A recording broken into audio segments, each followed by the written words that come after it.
keep everyone on task so that we don't, so that we can be respectful of everyone's time and make sure we get through all this wonderful content that we have today. To start off, we have the CEO of the Melanoma Research Foundation, Kylie Lapira, who's going to give us some opening remarks.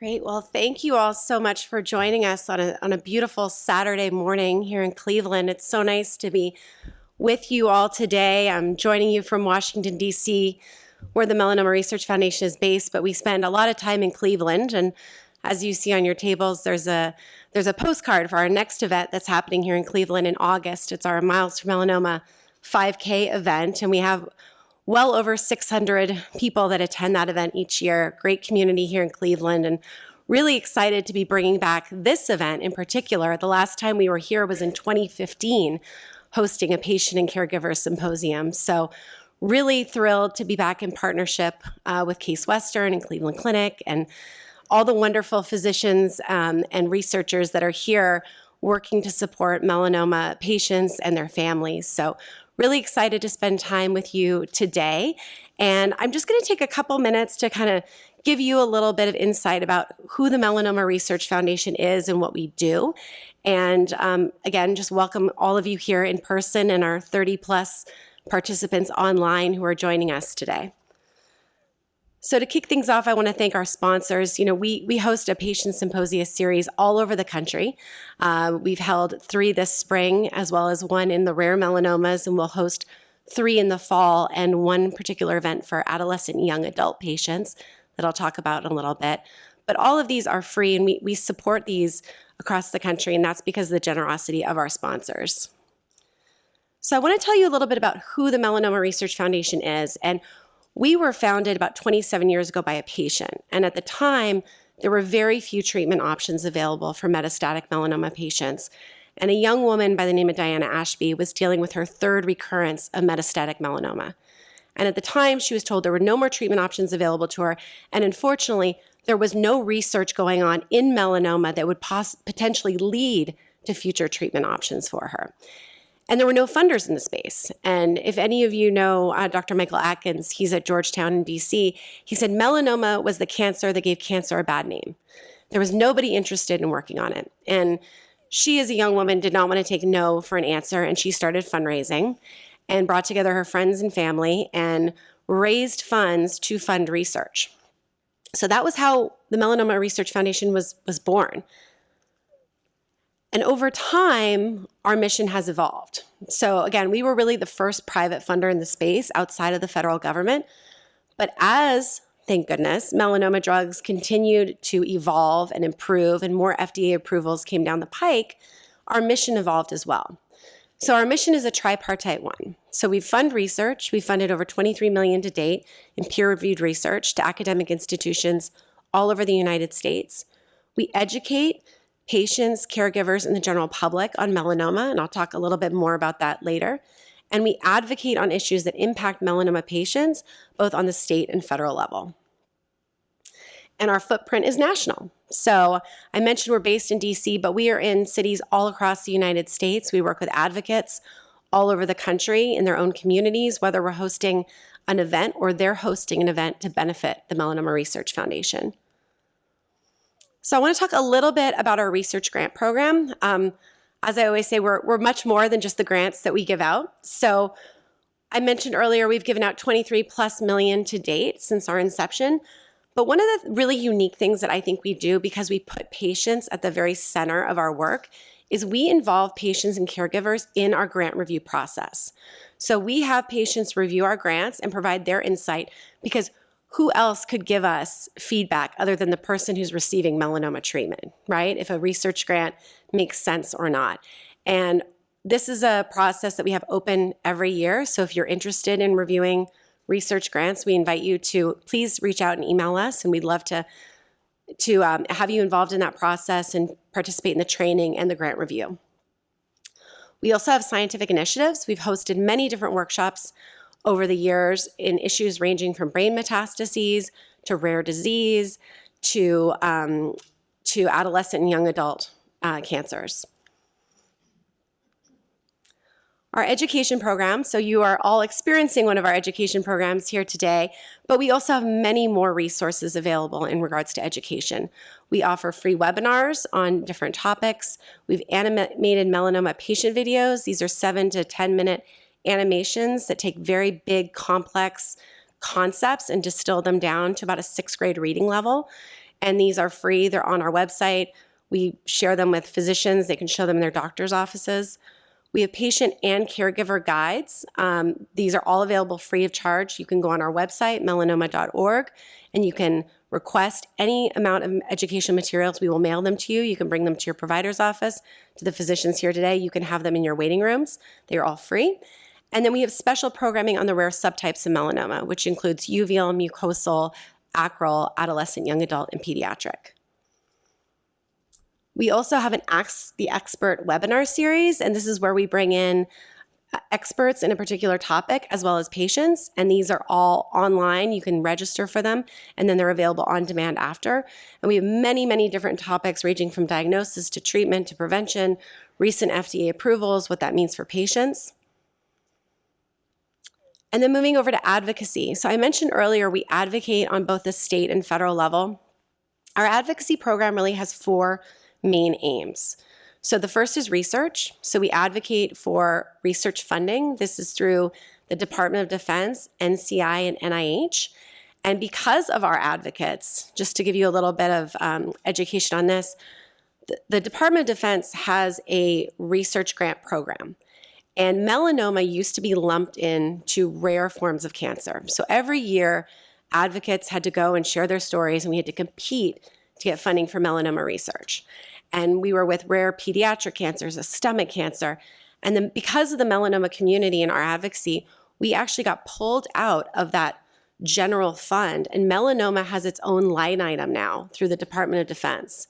And we started off with $10 million. And because of our advocates going to Capitol Hill every year, that line item has grown to $40 million. So that's $40 million of designated research grant funding through the Department of Defense.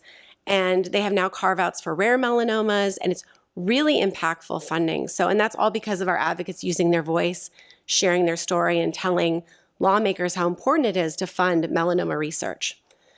We also work on the state level. A lot of that work is in our prevention initiatives. So right now, state by state, tanning beds are banned.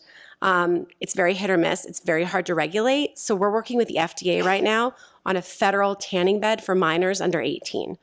So that will really reinforce that minors are not able to access tanning beds. And we're really excited. This has been a piece of legislation that we've been working on really significantly since 2005. Again, another bill was introduced in 2015. So we've had 2 meetings now with the FDA, and we're very hopeful that this piece of legislation will go through and there will be a federal ban on tanning beds for minors. So we're very excited about that. The other pillar of our advocacy program is access. So access to clinical trials, access to drugs, access to treatment centers, and access to telehealth. One of the bills we're working on now is in regards to telehealth, and as many of you know, COVID changed a lot of that. It was kind of like the Wild West. You know, you were able to have a telehealth appointment with your doctor. A lot of those freedoms are getting pulled back now, and that's really going to impact a lot of our patients with rare forms of melanoma where there's very few experts in the country. So our prevention and awareness campaigns, this is a really big part of what we do as well. You know, we're very focused on educating the general public about melanoma. So you've probably seen our Get Naked campaign. This is encouraging people to check their own skin and see their dermatologist for a yearly skin exam. So we have skin check guides that we provide to people, and we use real people and their stories to change behavior. So our spokesperson this year is Teddy Mellencamp. She's a stage 2 melanoma survivor. If there are any Bravo fans out there, she was on The Real Housewives of Beverly Hills. She's also John Mellencamp's daughter, for people who might not know her. And she used tanning beds. So her big message to young women is, I used tanning beds. I ended up with stage 2 melanoma in my late 30s. And this is really important to change that behavior and change that ideal of beauty that you have to have tan skin to be beautiful. We have an awareness campaign in uveal melanoma or ocular melanoma, which is the second most common type of melanoma. It happens about 2,000 people a year. It's only diagnosed with a dilated eye exam. So our campaign, #IGetDilated, is encouraging people really for eye health awareness. So you might have perfect 20/20 vision. It doesn't matter. You should still be seeing an eye doctor every year for a dilated eye exam so they can see the back of your eye and see the health of your eye. We also have a campaign in pediatric melanoma. This is really targeted at pediatricians and parents. So with pediatric melanoma, again, it's another rare form of melanoma. It only impacts around 400 to 500 children a year. Some of it is genetic, some of it is related to UV exposure. And this is another form of cancer that is often misdiagnosed, and parents are left, trying to figure out who to see and what specialists they can go to. And our last awareness campaign is mucosal melanoma. And it's another rare form of melanoma.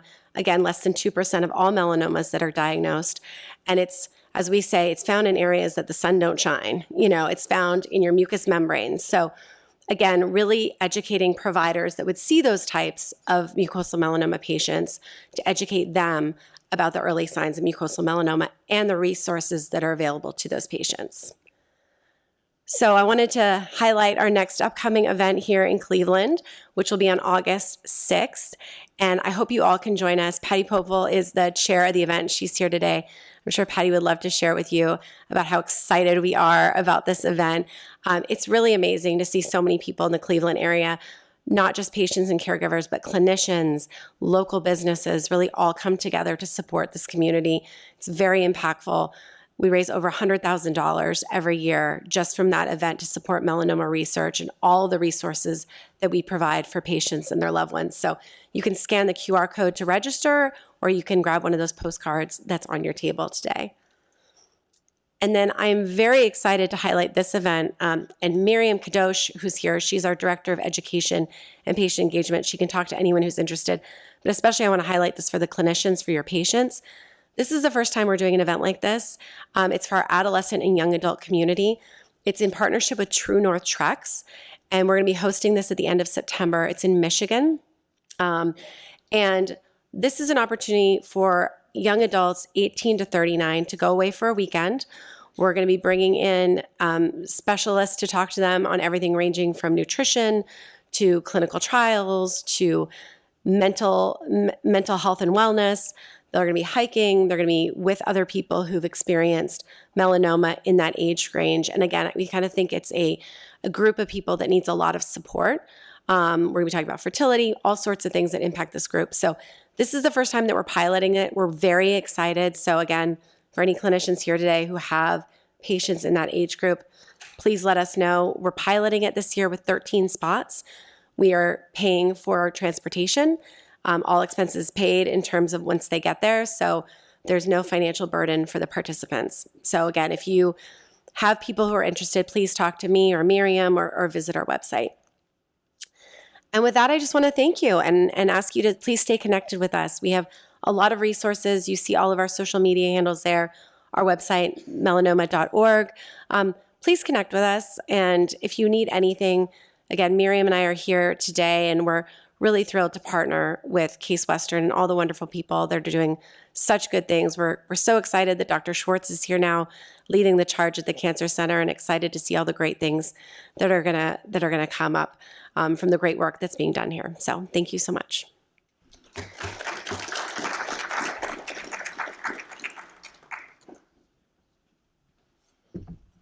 Okay, so next I get to introduce Dr. Gary Schwartz. He is the new director of the Case Comprehensive Cancer Center. He comes to us from Columbia University in New York, where he was the director of the Herbert Irving Comprehensive Cancer Center. He is, of course, a national expert in melanoma and sarcoma. He serves on the editorial boards of both the Journal of Clinical Oncology, and he's on the board of directors and the executive committee for the Alliance of Clinical Trials in Oncology. He has written over 250 manuscripts along with book chapters and various other expert commentaries and reviews. So we're very, very excited for Dr. Schwartz.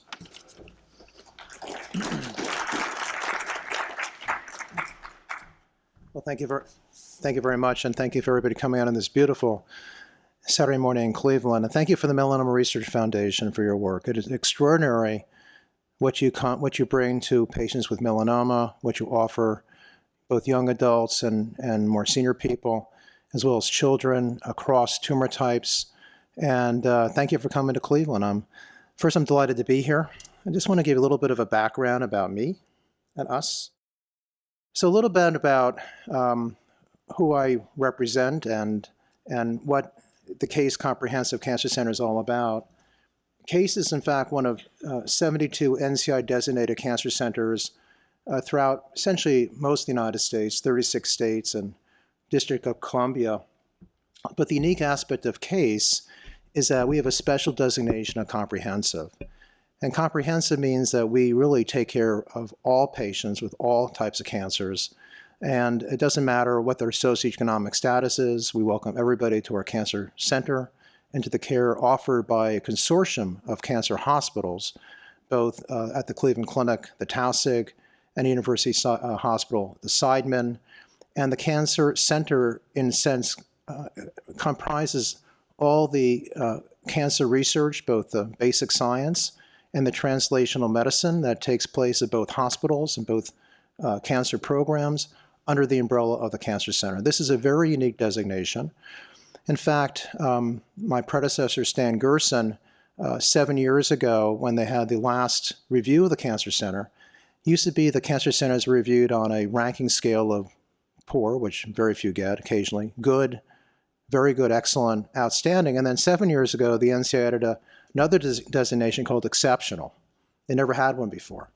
And actually, the Cancer Center CASE was the first cancer center in the country to be ranked exceptional.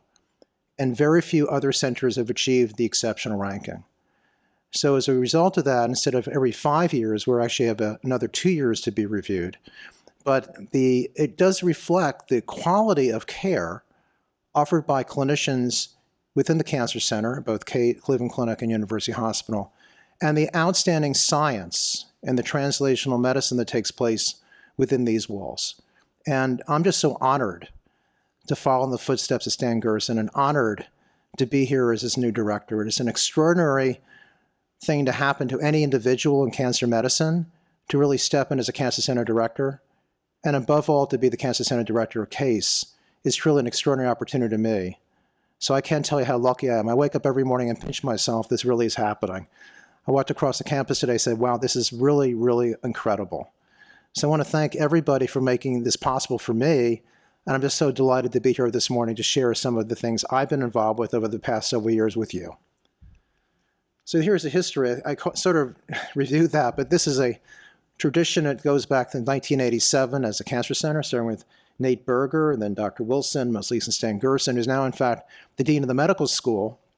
And it's really unusual to have a dean of a medical school who's a former cancer director and a biologist and scientist, and a head of a cancer center working in partnership. So the two of us together, we think we can do extraordinary things in Cleveland. As I said, we're a consortium. We depend on outstanding clinical investigators, extraordinary science at two hospitals, the Cleveland Clinic, University Hospital, of course, the university itself, and then the University Cancer Center, which brings us all together for one defined goal, and that's the cure of cancer. Prevention, therapy, and cure. And no matter where you sit in this city, whether you're in Cleveland Clinic, University Hospital, every physician shares the same common goal. And we work together to achieve greatness and advance the field with melanoma and beyond. This is sort of a snapshot of the different aspects of the program. It's extensive, multiple research program, 196 members. We have $54 million in peer-reviewed funding, which is among the highest in the country, $32 million from the NCI itself for the research we do. We put over 7,000 patients on clinical trials. Last week, we were noted to be the highest accruer center in the country for NCI studies. We exceeded that at Memorial Sloan Kettering, Dana-Farber in Boston, MD Anderson in Houston. This announcement was made nationwide and will be promoted heavily in Cleveland by the CASE Comprehensive Cancer Center. But it just reflects the opportunities that patients have in Cleveland for clinical research we do through the Cancer Center. And it's only possible because of the outstanding clinicians that make these research opportunities available for patients. So let's begin now the talk. That was the background, and thank you for letting me share some of my hope and promise for what we offer people in the community. So I've been an oncologist for almost 30 years, and about 20 years ago, I became chief of the melanoma and sarcoma service at Memorial Sloan Kettering. I was the first chief, actually, of melanoma at that time. It was kind of disparate, it was diverse, there was no organization, but there was an emerging vision. Could we identify patients with melanoma, and could we match therapies that would most benefit from them? There was an idea, could you use precision medicine? So what is this? What is precision medicine? Well, 10 years ago, maybe, now I'm dating myself, maybe it's even 15 years ago, Stephen Job at Apple had cancer, had a neuroendocrine tumor, and he actually rejected conventional therapy, believe it or not. And he had his DNA sequenced. And at that time, it took a whole year, and it cost $1 million. Now with these analytical machines, and one of them I show you here, we can do that analysis in 7.2 seconds, and it costs about $500. Maybe this weekend, as we get more competitive, it comes down every week. Maybe it's $50. I don't know. The patients, of course, pay a little more than that, but that's what's happened. So this has allowed us to now understand the basic science of melanoma and understand, are the unique molecular events which we can find a drug that matches the cancer. And then we began to understand that melanoma wasn't just one disease, but in fact 5 or 6 different diseases, all based on the genes that make the cancer grow, all based on the DNA that we can analyze now in 7 seconds and tell a patient, and it takes about 2 weeks or so to analyze it, because you have to then take all the data and you have big computers that put it in. About 2 weeks later, we can tell the patient not just they have melanoma, but what type of melanoma they have and what drugs may be available to treat that disease. So melanoma is more than one disease, and I think we just heard that there are many, many types, but how do we break them down? So the classic form of melanoma is from the skin, and that's the cutaneous melanoma. That's probably 80–90% of all melanomas. And that melanoma has a very characteristic gene called BRAF, B-RAS, about 20% of RAS. But the discovery of BRAF about 15–20 years ago really was probably one of the most, well, the first important breakthrough in melanoma. I'm going to talk about why that was an important breakthrough, and the other is the following therapy. But cutaneous melanoma is one of several types of melanoma. In fact, there's another class of melanomas that come from non-exposed parts of the skin. And you wonder, well, why would a patient get melanoma where there's no sun? Because we know melanoma is caused by UV light or sun. Like, why would you get a melanoma in the mouth or the GI tract or where there's no sunlight? Well, in fact, they have very few mutations in BRAF. They have a mutation in a gene called KIT, K-I-T. And this KIT becomes another opportunity for drug therapy, and I'll tell you why in a few minutes. And finally, we heard this thing about ocular melanoma and need for screening of the eyes by ophthalmologists on an annual basis. They're very rare melanoma. They're only about 150, 200 cases a year in the United States. That's a rare disease, and I actually focus on rare cancers, and that's what I specialize in. And one of our attempts in the next year or two is to really bring more rare initiatives to patients with these types of cancers to Cleveland, to Case, and to the Cleveland Clinic and UH Hospital. But this is a different disease because it doesn't have almost no RAF mutations. It has a gene mutation called GNAQ, GNA11. So now we have different categories of melanoma, and can we develop drugs that in fact block these genes, block these pathways, and find new ways to cure or advance the melanoma field? So this is now 15, 18 years ago, and these are two what we call PET scans. Now just to I know we don't have everybody have an MD in the background here, but some of you may know a patient who've had or personal experience with a PET scan. This is a PET scan, and every dark spot in this scan is a melanoma. So in PET scans, you not only get the size of the tumor, you look at the energy of the tumor. It tells you the energy of the cancer. So just now think about this. Like, these are hot spots, and it's in this person on your left, my right. This is the liver, just filled with tumor. These are bones filled with tumor. Then the front one over here is all bone metastases. So these are the patients we see with melanoma 15, 20 years ago, and they come into the offices, and we had nothing to offer them because we had no therapies. But all of a sudden we have a BRAF mutation, a discovery. Is it druggable? is there a drug that'll block this disease and cure these patients? So the first drug was called vemurafenib. And I gave these drugs to the very first patients of melanoma, where survival was about 6 months if you had a good day. So what happened? And these are true cases. This patient is actually Mandy Anderson, and McCollum is a cancer center in Australia. We have patients at Memorial Sloan Kettering. There were just too many to put on the board. But here's what happened. Melanoma went away. Okay? Went away. And we had never, ever seen anything like this in the history of medicine. All because of one gene and one drug. So all those metastases in the liver, those things in the middle are the kidneys. These are all normal. The thing on the upper there is the heart, the bladder, the brain takes it up because the brain's always active. No matter what, we have an active brain. It takes up the tracer. On the far right, your far right, again, the same thing. All those bone metastases, except for the brain on top, the bladder and the below, and some other normal things, gone. This is unbelievable. In fact, these patients would come in wheelchairs and in stretchers, and in 3 to 4 weeks would come in walking to the office. We gave it a name, a biblical name, called the Lazarus effect, okay? Because they rose almost from the dead. I mean, unbelievable. We've never seen anything ever like this. So, okay, that was the beginning. So what's the problem?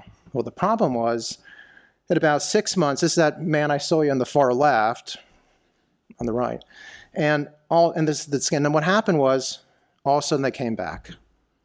So, cancers are tricky, and they develop ways of overcoming a blockade. And what they did is they found another gene to mutate, so went back to the science. So we said, well, let's use the science to figure out what's going on. There has to be a biological reason for this. So we took the tissues of these patients, the biopsies. We took out the DNA again. We put it through the machine. 8 seconds later, we get an answer. Now, it took a few weeks. It wasn't that simple. And we found there was a second gene that became mutated called MEK, M-E-K. So we're really good at developing drugs. We can make a drug for any gene. Give me a gene, and I'll find a drug. I'll get you a drug. I'll work with the company. We'll do it a case. We have great screening programs. We have great chemists. We will find a drug. So they said, let's block MEK and deal with RAF.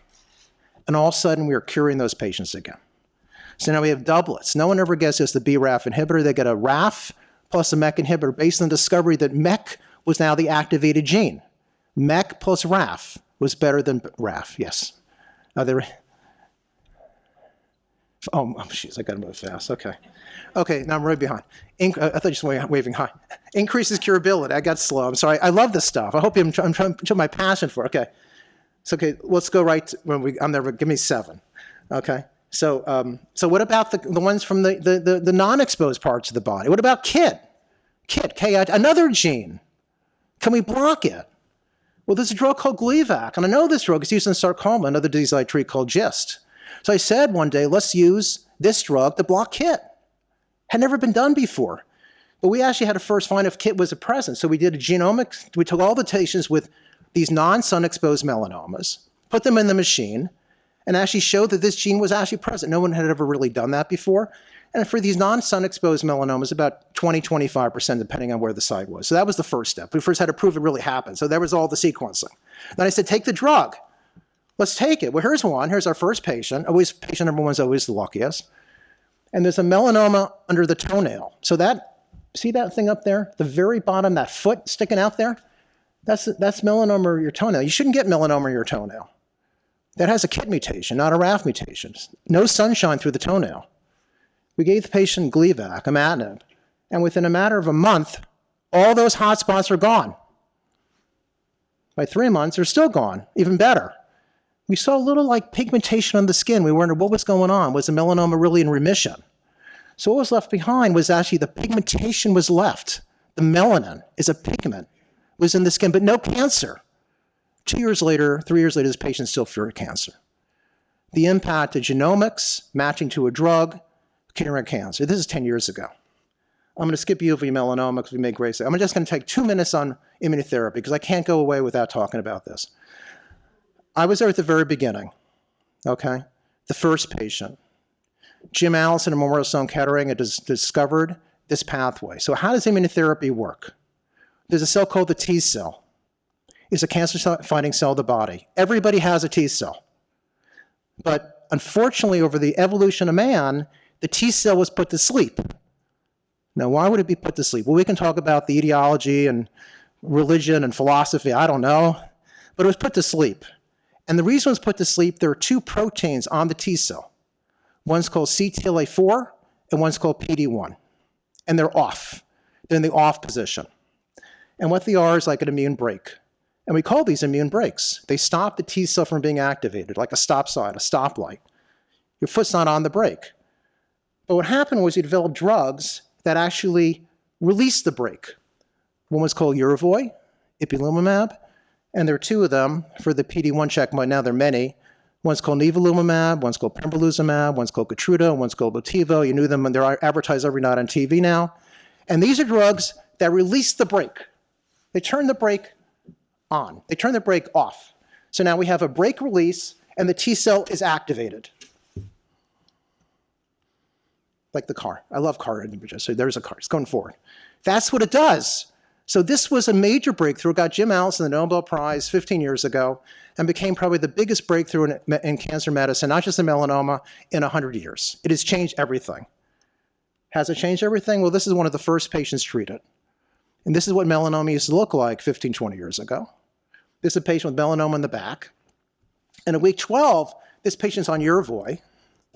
Now, what happens at week 12 on oncologists, we think things should get better. This guy comes in, it's worse. And I'm thinking, and he got really sick, because these initial drugs cause all sorts of immune reaction. They made you have diarrhea, inflammation in the liver, affected the brain, bad stuff. And I thought this was never going to get approved. And we're coming up with new antidotes of how to treat this and the side effects. Jed Walchuk's there, Paul Chapman, myself, like being in the trenches of a battle. We're giving high-dose steroids, trying to suppress immunity, turn it on, turn it off. It was a real challenge. But at week 12, it was bigger. But what was going on at week 12? We didn't know. There's like Lady Pac-Man. The T cells were in the tumors and make the tumors swell, eating the tumors up. So what happened by week number 16, all of a sudden they come back, and it looks better. We usually examine patients after 12 weeks. Now it's better. So this is a shock. And then by week 72, a real delayed response is gone. Now, where have we gone since? We really have had major advances. We have another patient where the disease actually was so bad, this patient went on hospice, okay? Because we saw multiple, that's a CAT scan, with multiple liver mets, week 12, okay? Things are getting better. We had no idea what this meant. We were in a part of a medicine, we had no idea what to expect. We'd never seen this before. This patient went on hospice, and 3 months later calls me and says, Dr. Schwartz. And I said, hello, Mr. Smith. You're still with us? He said, yeah, I'm feeling fantastic. Come on back. You got to come in tomorrow. And we did a CAT scan. His liver lesions were gone. And this man was cured. Metastatic melanoma to the liver. Unbelievable story. I have to relate it to you today. It's changed everything for cancer medicine. So I don't have time to go through everything. We look at combinations. We have problems in toxicity. Many questions. For example, this one was just solved. And we're learning things every day, and I've got to give up my podium because I see the clock's one way out. And I love to talk about this. I could do this for like a couple hours, but don't want to bore you. But this is last week's data. Okay, this is what's going on today. So the question is, should you give immunotherapy? So we now know melanoma, not just for metastatic disease. Immunotherapy works as prevention. So you have a melanoma. It's on your skin. It goes to your lymph nodes. We now know giving immunotherapy post resection of a melanoma will increase curability. But what about when should you even give it? Maybe you should give it before the person has their melanoma taken off their skin. Early stage melanoma. And this data actually shows if you give the immunotherapy before surgery versus after surgery, as in called adjuvant, this is not the metastatic, this is the adjuvant setting, the curability goes way up. This is only 4 weeks data. So now we have encouraging our surgeons to defer surgery, send the patient to the oncologist, give them immunotherapy for 3 rounds, and then do the surgery, and then followed by more immunotherapy. This is going to change all practice. So this is the advances we have today. I'm going to stop there. There's more to come. What do we combine with what is the optimal combination, what's the future. But the future is going on as we speak, and I think that we have a lot to learn, new technologies, and more research above all needs to be done. New technologies need to be used. We're going to read about future clinical trials, and we need to continue to invest in skin care and prevention awareness, much like the MRF is doing. So I want to thank you very much, and thank you for going over time. But I just wanted to tell you that we're here to make a difference. We're here to change the way we do medicine. We're here to make the major advances in Cleveland through the Case Comprehensive Center, working with 2 extraordinary hospitals, and with people you're going to hear today give their stories about what they do. So thank you very much, everybody. I don't have time to talk more during the breaks.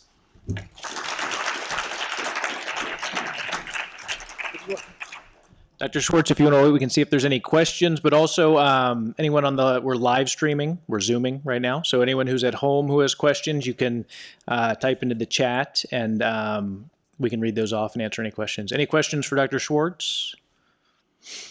Okay. Next, we have Dr. Mara Beveridge, one of our dermatologists at UH.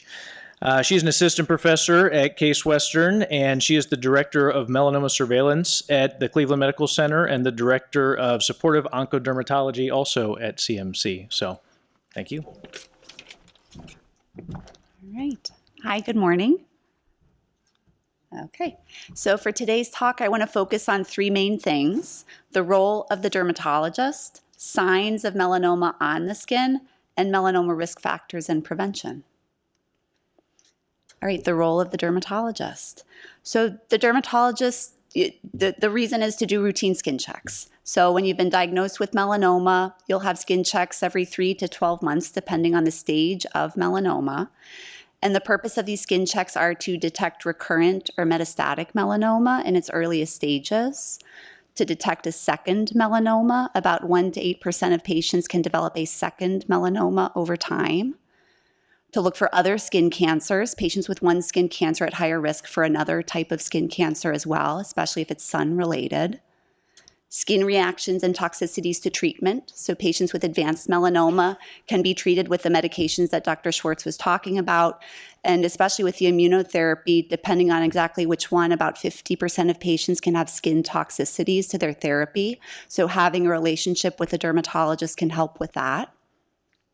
And educating. I find in my visits, we're constantly talking about what's normal, what's not normal. I always joke, after a few years, I want my patients to be their own best dermatologist. So that's part of the visit as well. So early detection. A lot of patients ask, why do I need to see you? I'm getting scans. The scans really can only detect things at 0.5 centimeter to 1 centimeter. I have the benefit that my organ is right there for me to see. So I can actually detect it on the skin at 1 millimeter, so much earlier. The tools for detection. So one is that trained dermatologist. So you want to make sure you're seeing someone who's familiar with melanoma, board certified. And then the tool that we use, I think patients often mistake how powerful this little tool is. They think I'm just shining a little flashlight on their skin, but it's got a magnifier. It has something in it also called a polarizer, which eliminates the light refraction and actually allows me to see into the superficial level of the dermis. And the dermis, that superficial level, that's where most of our melanocytes are and where most of our moles are and those early melanomas are. So I can actually see a lot of what we want to see just while I'm doing my skin exams without having to remove every single mole. And then another great tool is photography, is making a record of your skin, of your moles. And so we call this, when we do it to the whole body in a systematic way, total body photography. There are lots of different ways of doing it. The old-fashioned way was having a photographer, and you would stand and pose and take pictures, and patients would have a photo book. There are some offices who have more high-tech looking images or things with, you stand in a room with all these cameras around you and it takes photos that way. There are also ways for you to do it yourself with your phone. So I'm highlighting one here.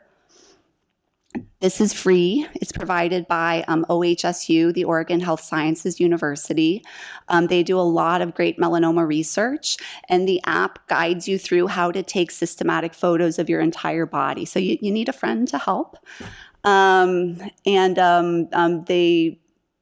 can participate in research through the app, but you don't have to.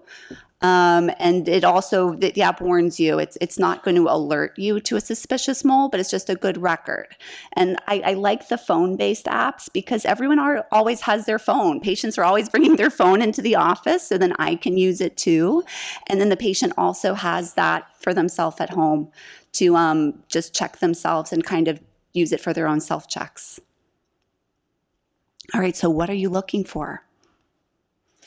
The simplest rules are the ugly duckling and the old friend that's changing. So, right, the ugly duckling here is a different color than the other ones. That stands out. And the old friend that's changing, that would be if you've had a mole or a spot for years and years and all of a sudden it appears to be changing. So more specifically, what are these changes that we're looking for? So we talk about the A, B, C, D, E's of melanoma.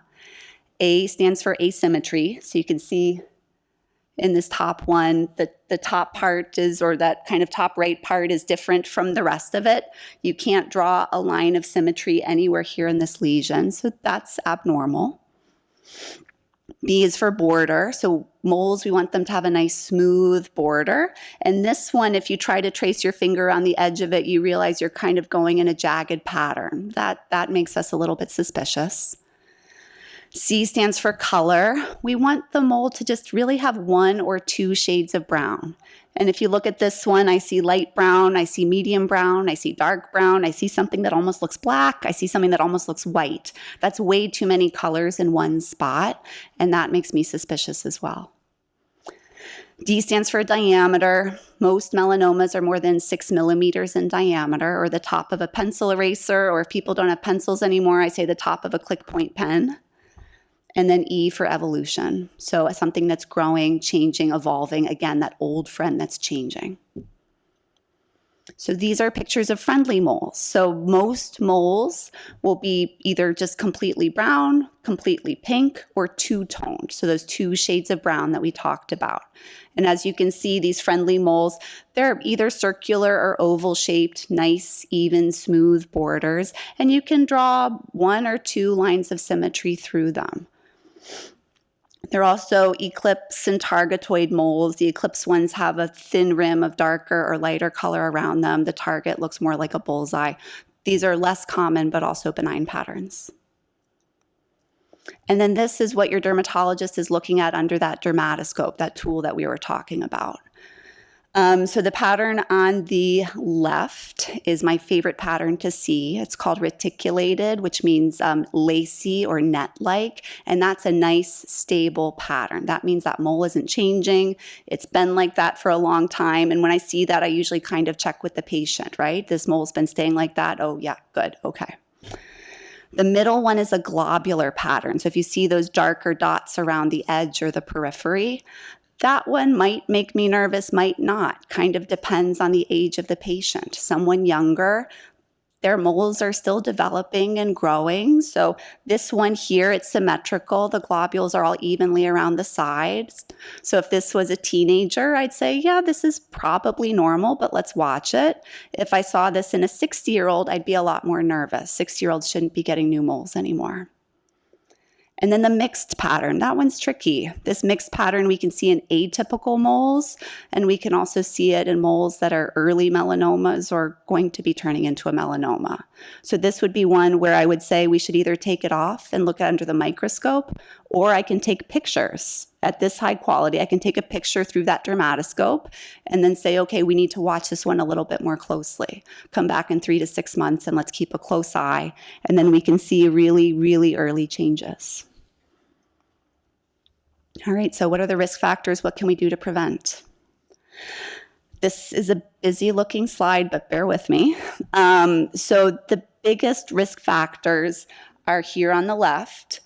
And so if you kind of start with this first column, so this is a genetic mutation, CDK4, CDKN2A, and then you see that number 50. So the 50 relative risk means someone with this mutation has a 50 times higher chance of getting melanoma than someone without it.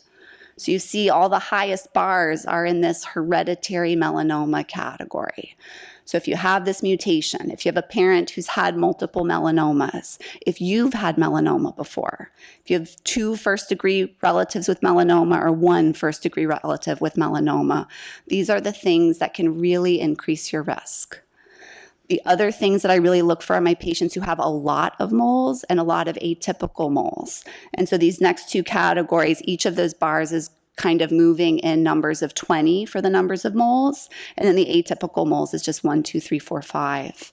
So patients who have 80 or more moles, I put in my higher risk category. Patients who have 3 or more atypical moles, I also put in that higher risk category. And then the exposure factors, we talk about these a lot because they make up 90% of melanomas that we see. But it's not actually increasing that individual's risk as much as these genetic factors. The other reason why we talk about these a lot are this is the only thing we have any control over. You can't control, your parents. You can't control the number of moles you're destined to have. These are the things that you're born with. And yes, after, with Dr. Schwartz's talk, we're trying to control these. But the easiest things we have to control are the exposure factors. So what can you do? Try to protect yourself from the sun. And again, I say don't be scared of the sun, just respect the sun and be prepared. So sunscreen is an excellent tool. You're looking for broad spectrum, SPF 30 or higher, and you want it to be water resistant. And I tell people, even if the bottle says it'll last all day, it won't. It only lasts for about 2 hours reliably. So after 2 hours, you want to reapply. And then I'm also a big fan of hats and the sun protective clothing because that you don't have to reapply. It's on. The clothing, you can look for UV protection factor or UPF 50 or higher. And that basically means it's a lighter fabric, but that still has the same sun protection as a heavier fabric. So it's easier to wear on a hot day. And then routine screening. That's the other thing within your control. Make sure you're checking in regularly with your dermatologist, with the other doctors that you're supposed to see. I also always make sure that my patients are seeing their dentist regularly. I look in the mouth, but the dentist can look in the mouth even better. The eye exam that we've already heard about, that's really important to get a dilated eye exam at least once a year. And then a regular gynecologic exam for women. I also offer to look at the vulvar skin, but some women prefer to do that with their gynecologist. And then all first-degree relatives should get a skin check. When they get that check, then their dermatologist will determine how often they really need to check in. But we say all first-degree relatives, that would be siblings, children, and parents, should all get a check. And that's it.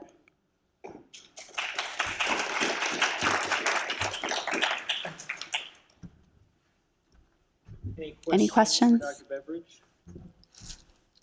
Or anything from the chat at home? Don't regular clothes protect you from the sun too? So I'm just wondering about that. Yeah. There was actually a kind of cute small study where they took a whole bunch of sun protective shirts and then threw in the Hanes BFT, and the Hanes BFT outperformed all the quote unquote sun protective clothing. But that's a really heavy, thick t-shirt. So one of the old tricks is if you kind of take whatever you're wearing and hold it up to the light, if you can see light coming through, then the sunlight can come through. So like if you held up your jeans, no light's going to come through. And so the benefit of the sun protective, so if you buy something with that sun protective label, you might hold it up to the light and light comes through, but it's kind of made out of fabric that's going to protect you from UV. So it's just easier to wear on a hot day. Yeah.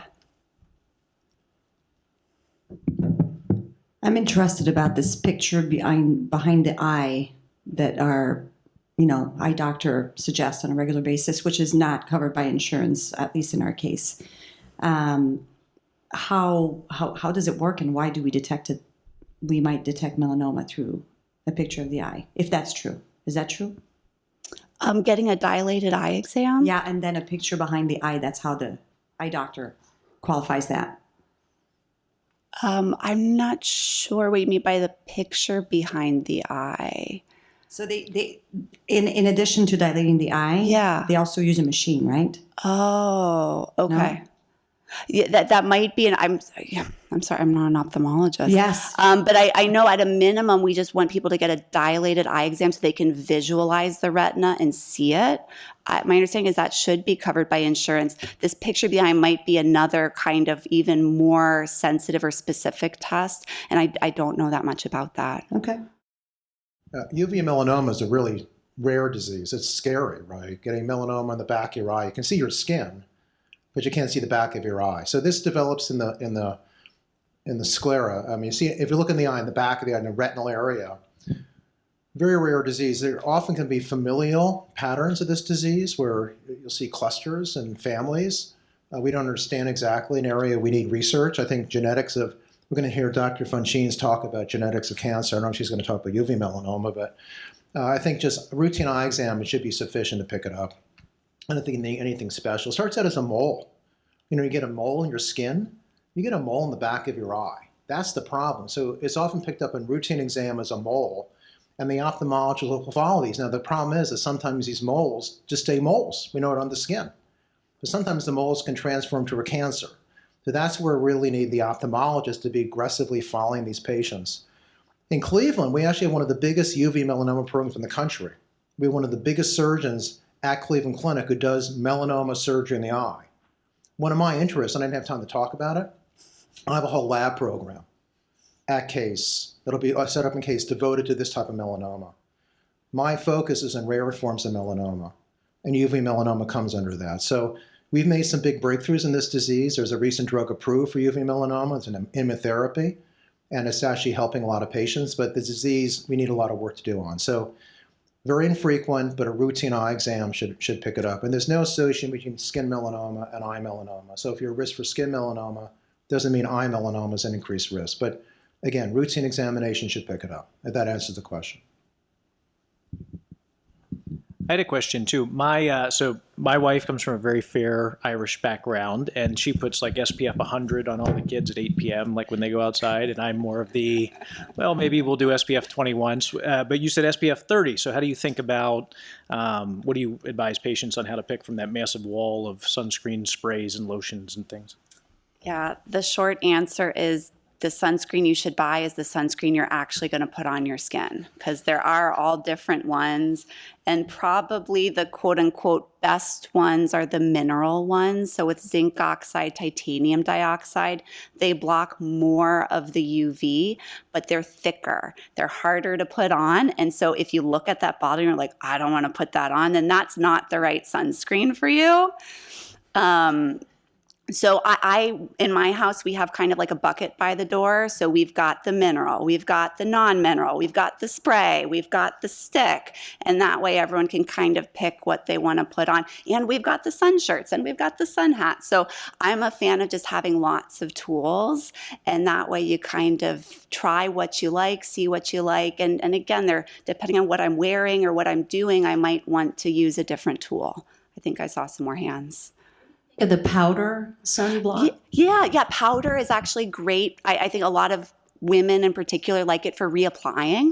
So that way I say kind of, put on your sunscreen to start off your day. And then if you know you're heading out later, but you don't want to, smudge your makeup, the powder is really helpful to reapply. So again, it's trying to just find whatever works for you and something that you'll do and that you'll use.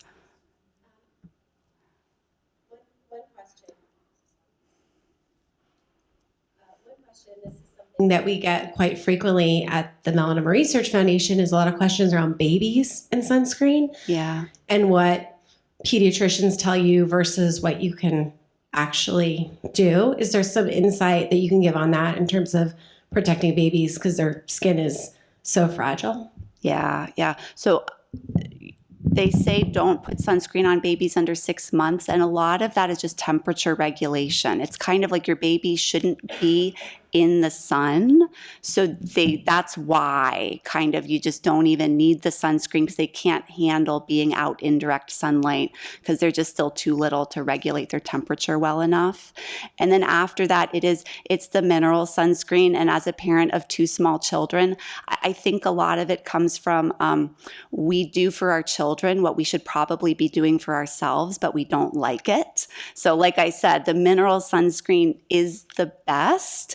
And so our kids don't have as much of a say, so we put the mineral on them and it's white and pasty and they don't care, but we don't really like it for ourselves. So that's kind of where those recommendations are coming from. But again, the sun shirts, I love, they make lots of great sun shirts for kids. I know, sorry, there's not enough time to go over everything. But in general, the outdoor clothing companies are people's favorites. So like Land's End, LL Bean, Patagonia, Columbia, right? Those are companies that make clothing that's comfortable to wear outdoors. And some of them have children's clothes, adult clothes. So those are good places to look. Thank you very much. Next, we have Dr. Pauline Funchain. She is a medical oncologist at the Cleveland Clinic, went to medical school at Ohio State, did residency out at UCLA, and then came back to the Cleveland Clinic for a fellowship. Dr. Funchain has a specific interest in genetic and hereditary syndromes related to melanoma, and I think that's what she's going to be talking to us about today. Thank you, and thank you for the invitation to talk about something that I love talking about, and hopefully I will be energetic but on time. So I love talking about familial melanoma. There's some stories about this that I'd love to tell today, but let's set the stage. So family members share a lot of things, and you've heard a lot about this already, and thank you for the introduction from Dr. Beveridge and from Dr. Schwartz. But what do they share? They might share great hair, right? They might share great business acumen, right? But what does that come from? Does it come from their genes, or does it come from their surroundings, right? And so for melanoma, for a really long time, and still, we know that there is an environmental component in UV, but are there other components? So here are some genetic things that you don't really think about when you think about cancer in particular, but genetic in terms of skin sensitivity, right? So that would be fair hair, fair eyes, freckling, red hair in particular. It's a different type of pigment for people with red hair that allows more UV into the skin. And then a lot of moles. So for a dermatologist, a lot of moles. We heard over 50. Sometimes you hear over 100. So we got kind of interested in this. So I came from a genetics background, and particularly genetics in terms of families with a lot of cancer. And then I walked into melanoma clinic, and it just seemed like a lot of people had a lot of family history. So we actually decided to go ahead and for a year, ask every single person who came into the clinic what their family history of cancer was like and kind of summarize it, right? And then there was actually a decent amount of family history in families of anybody who walked into our melanoma clinic. So almost 3/4 had some family history of cancer. And if you even dial that down to a lot of cancer in the family, so 3 or more people in a family with cancer, it was, almost 30%, right? So this was actually a decent amount. So, and then around that time, there was actually a twin study that was done in Norway looking at all the different types of cancers. And what they actually found was the most heritable cancer. So the type of either one twin had a cancer and another twin had melanoma, or one twin had melanoma and another twin had melanoma. So the most common heritable cancer was melanoma, actually. We thought it would be breast cancer or something like that. It ended up being melanoma. So then we started getting a sense maybe there is something more than just UV. There's something that runs in families, and it might be different than skin color, eye color, something like that.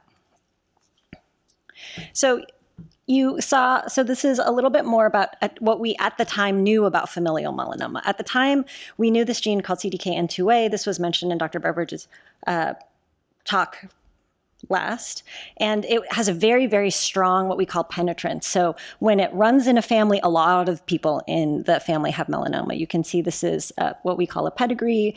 So that means, there are grandparents on top and parents in the middle and children, and then the next row would be grandchildren. But you can see in this family of not very many people, there are 4 melanomas.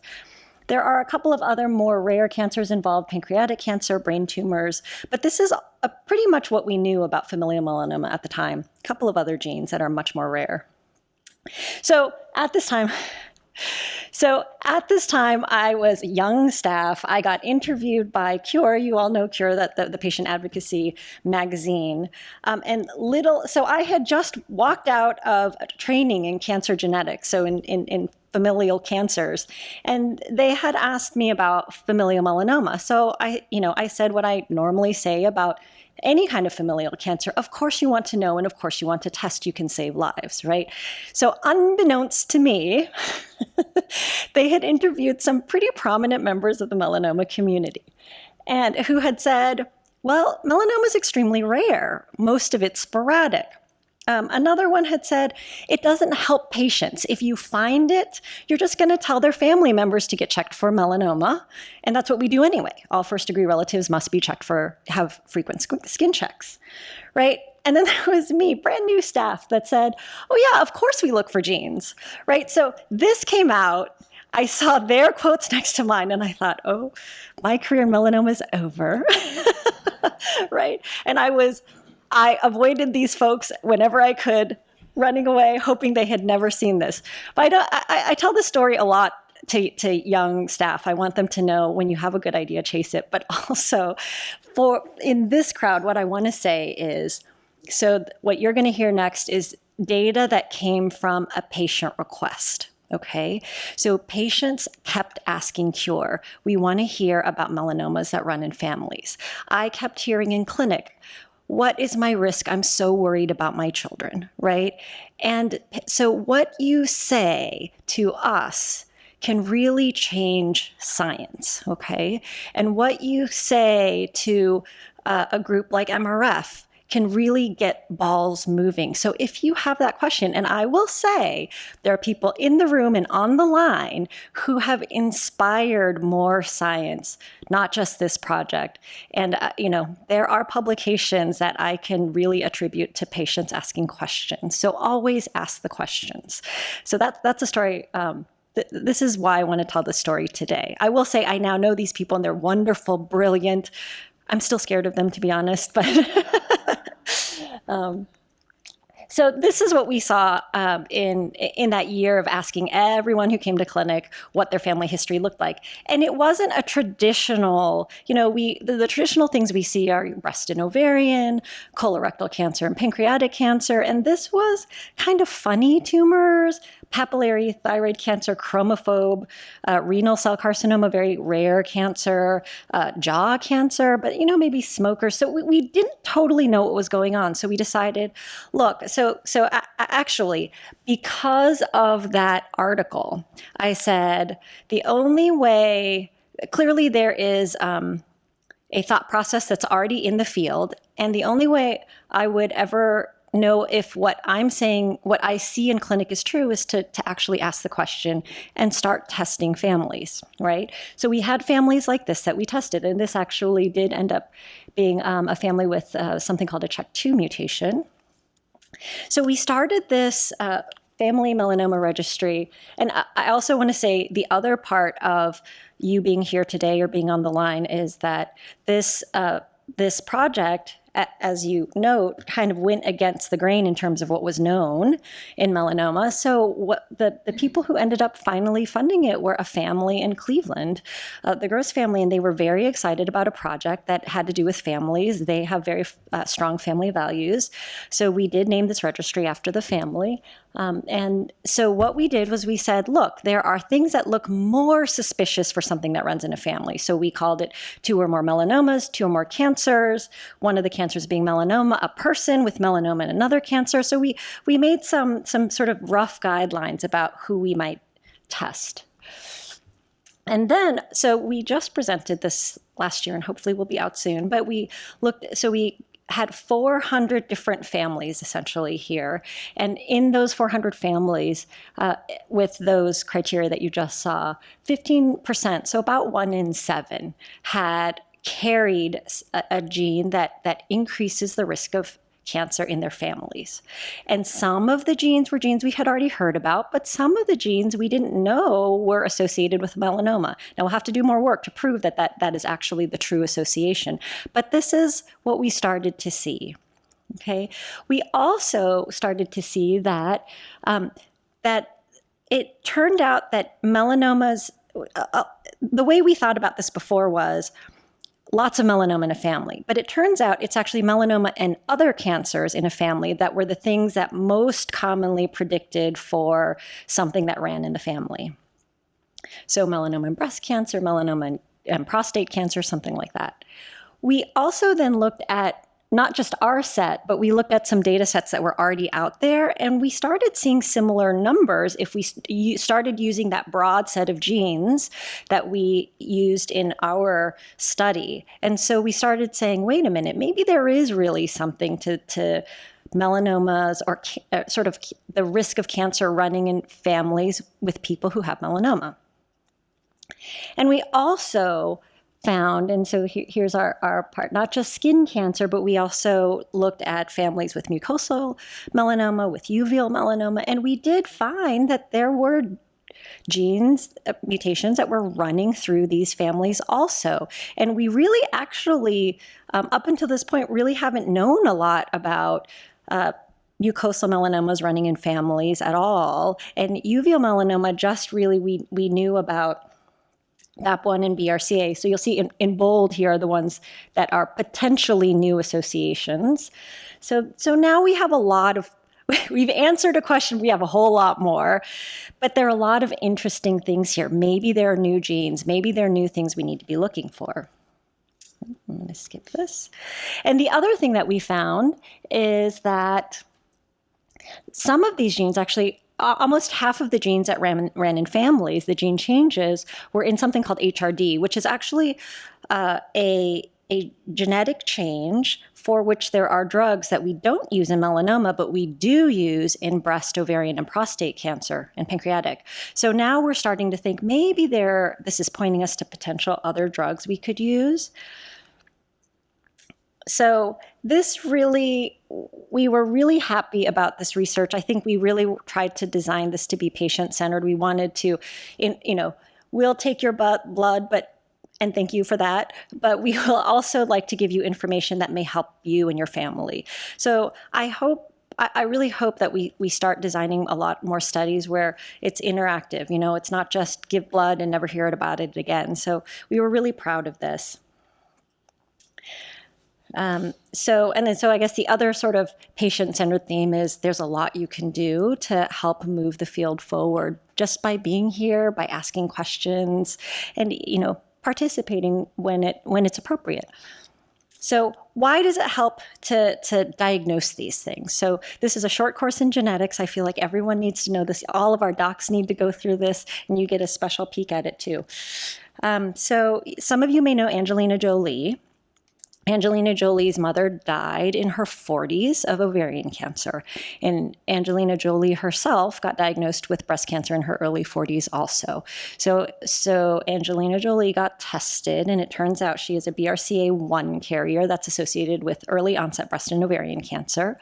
And she actually wrote an editorial in the New York Times and has become an advocate for testing in order to save your own and your family members' lives. So I love her quote, "Life comes with many challenges. The ones that should not scare us are the ones we can take on and take control of."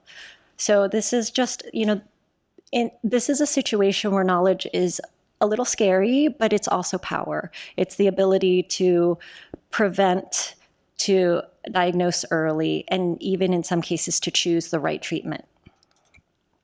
So just a little bit about BRCA, because it is associated with melanoma in our study.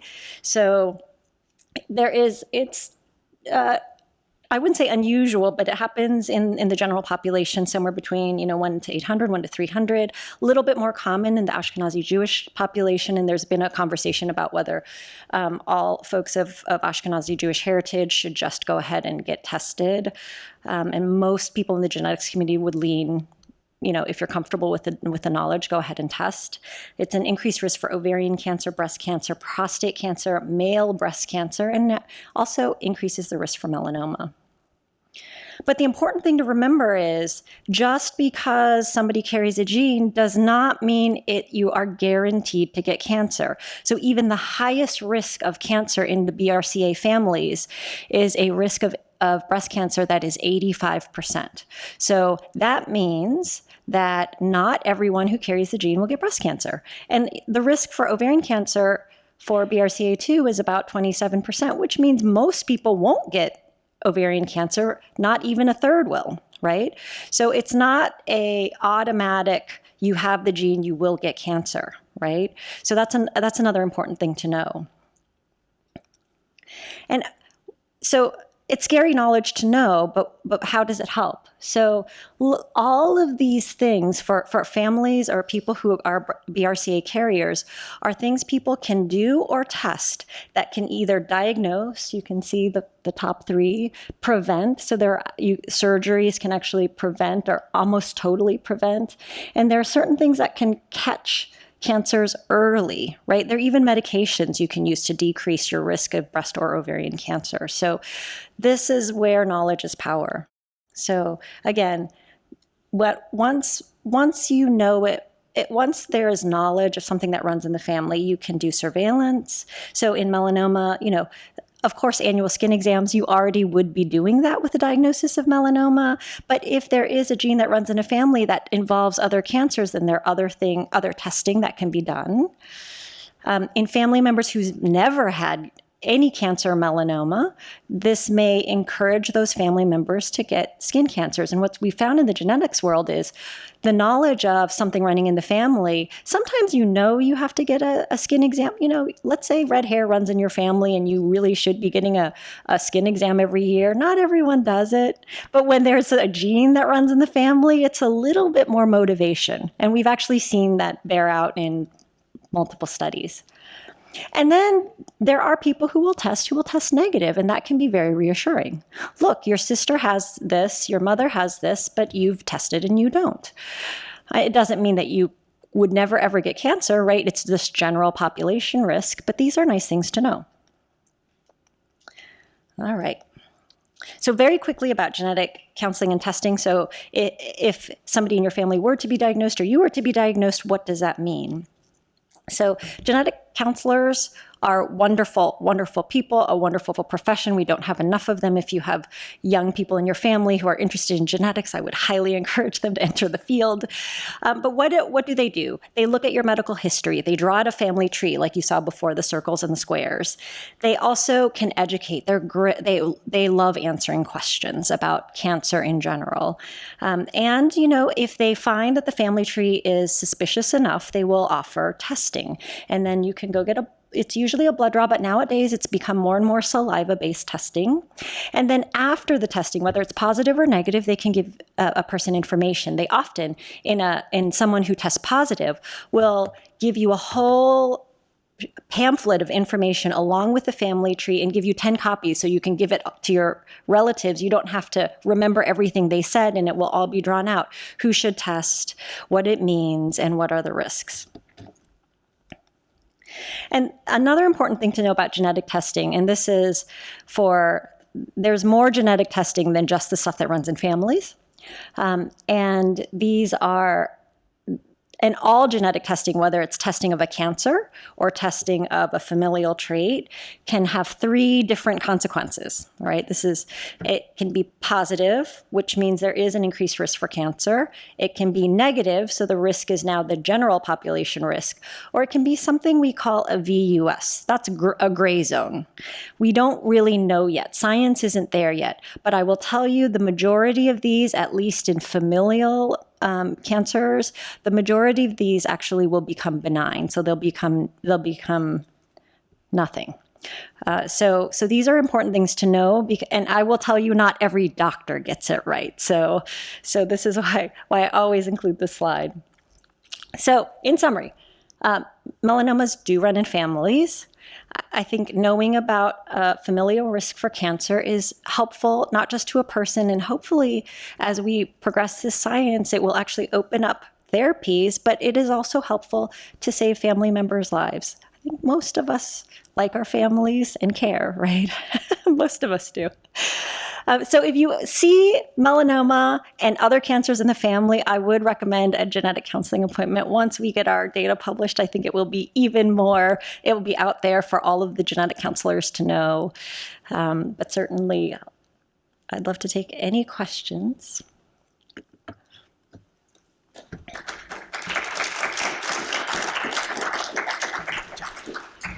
Any questions? And again, anyone at home live streaming, feel free to enter your questions in the chat.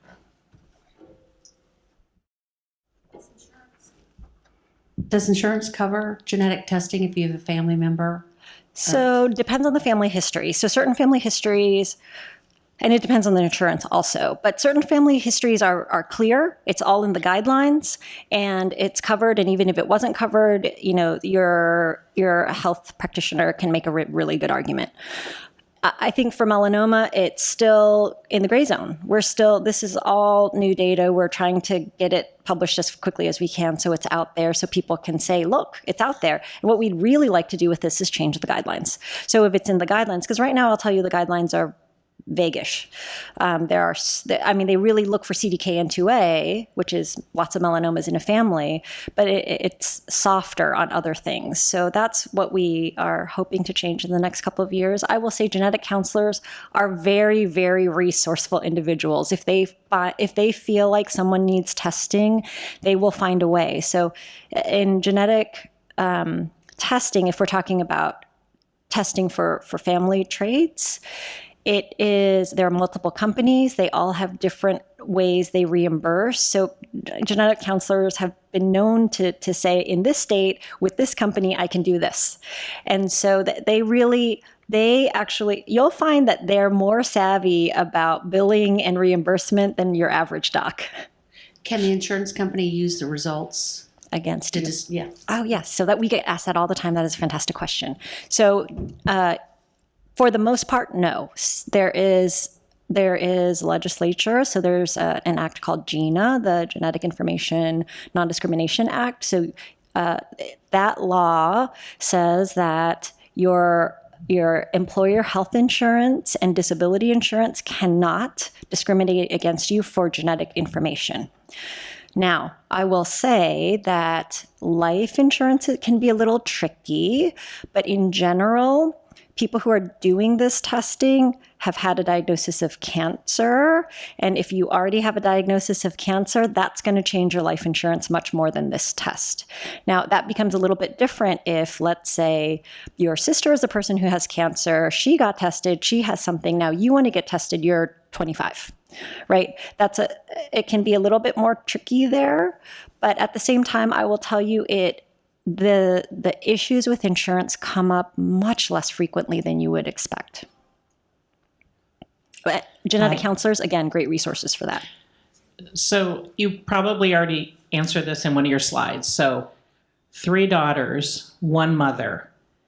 If we just pooled the money and mom got tested, right, is that enough information for the 3 daughters? Yes and no. So if mom has cancer, mom is the person who should get tested. You should not test the asymptomatic or the daughters that do not have cancer, because then at that point you don't know what they could or could not be inheriting. So you always start testing the person who has cancer, because that's where you'll find something, right? So if you test, so mom has cancer, mom gets tested. So the 3 daughters now, so the way these traits work is that you only need 1 copy to have the increased risk. So if mom carries the BRCA mutation, right, then each daughter has a 50% chance of getting it from mom, because they'll either get that copy or they'll get, so let's say that's from grandma, right? They'll get grandma's copy. If they get grandpa's copy, no big deal. So everyone has a 50-50 chance. If let's say you had 4 kids and 2 tested positive, it doesn't mean the other 2 are now clear, because that's 50-50. It's 50-50 for each person. Does that answer your question? I noticed in your slide about the gross family melanoma registry, there was something up there that said free genetic testing. Is that for patients only, or does it include families? So that is something that actually we are changing as we speak. So we started out this project testing only people with cancers for exactly the answer that the question I just had. So we started out with testing all the folks who have melanoma, and now that we have enough families to get this data out there and try to change the guidelines, now our goal is to try to figure out testing for family members. So that's evolving as we speak. Okay, and is that only available to people who are treated in Cleveland? At the moment, it is. And another thing we've been trying to work on is remote consenting and trying to get blood samples from other places or saliva samples from other places. There are some legal issues with getting samples and, from people. It's much easier when they are patients of the systems that have the institutional review boards that are making sure we're being ethical about our collections. But again, things to come. So we've planned this as a long-term project. We have commitment for multiple years, so we would really like to expand. Very good question. Dr. Funchain, supposing, Yes. Hypothetically speaking, someone gets a melanoma of unknown primary location. That's a totally hypothetical question that I'm asking Totally to you. hypothetical. Yes. Is there any way for people, generally speaking, to prevent or to take measures to be looking for other ways to detect melanomas of unknown primary location? As rare as they are just as deadly.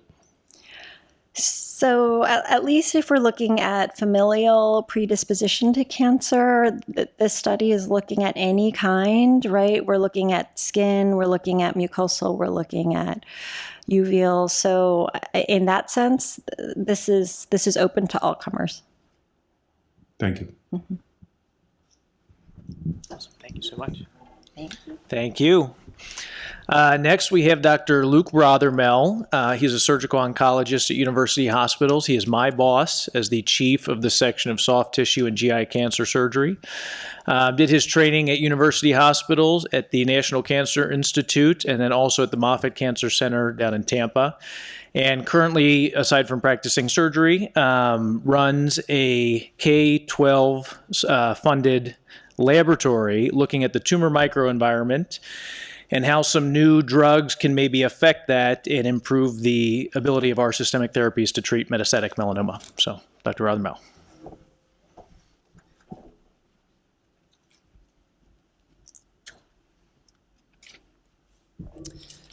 Thank you, everybody. It's a wonderful opportunity to be able to be a part of this, and thank you for all the talks so far. But maybe more important is all of the patients and the advocates here. I hope that this talk hits in a way that makes sense.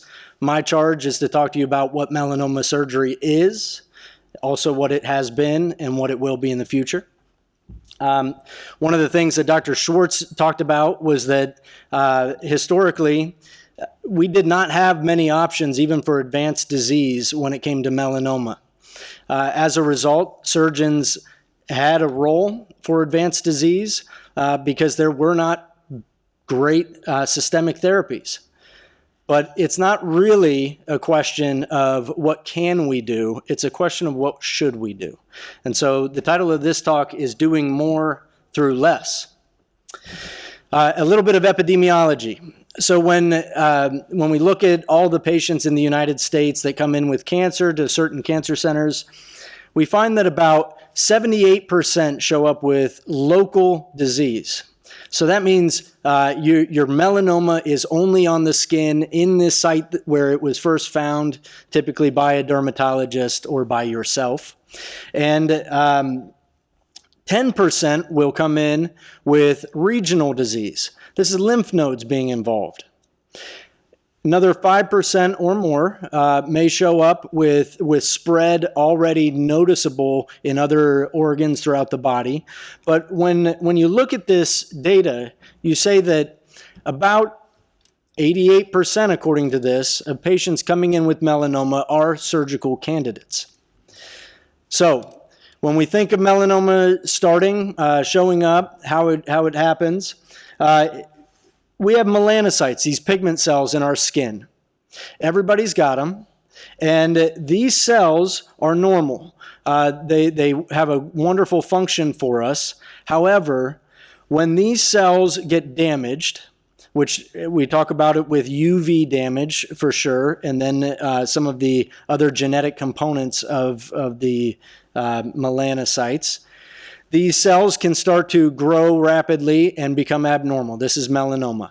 When they stay at the level where the melanocytes are, and they don't invade, that's called melanoma in situ.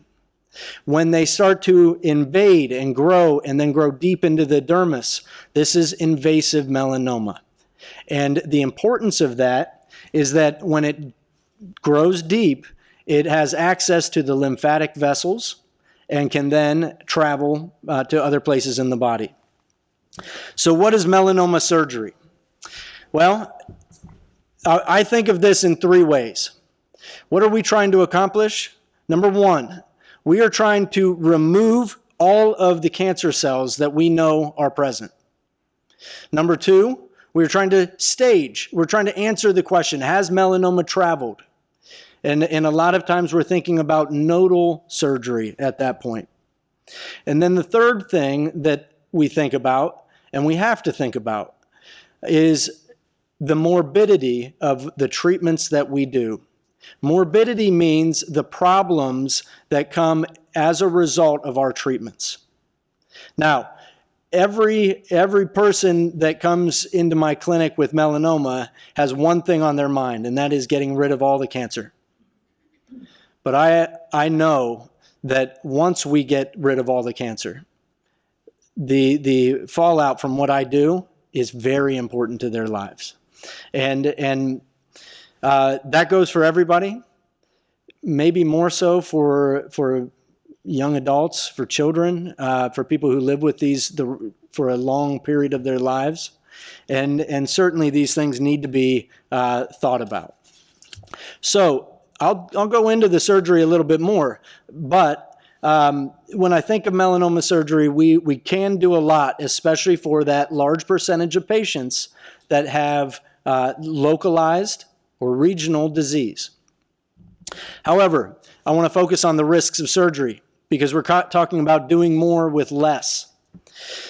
So when a patient comes in with a melanoma, we often excise this with what we call a wide excision. We take this small little melanoma tumor, or when they come to me, they've already had a biopsy typically, and we take the biopsy scar and we draw a margin around it. When you draw a margin around it, you are trying very hard to excise everything around there that may have any evidence of microscopic melanoma cells in that region. And in order to do that and then also get this closed, you have to extend it, and you can often pull these together in a straight line. But wound breakdown and cosmetic challenges can arise.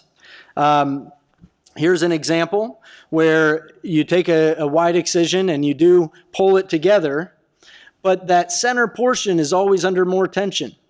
And the contour of your incision is then affected.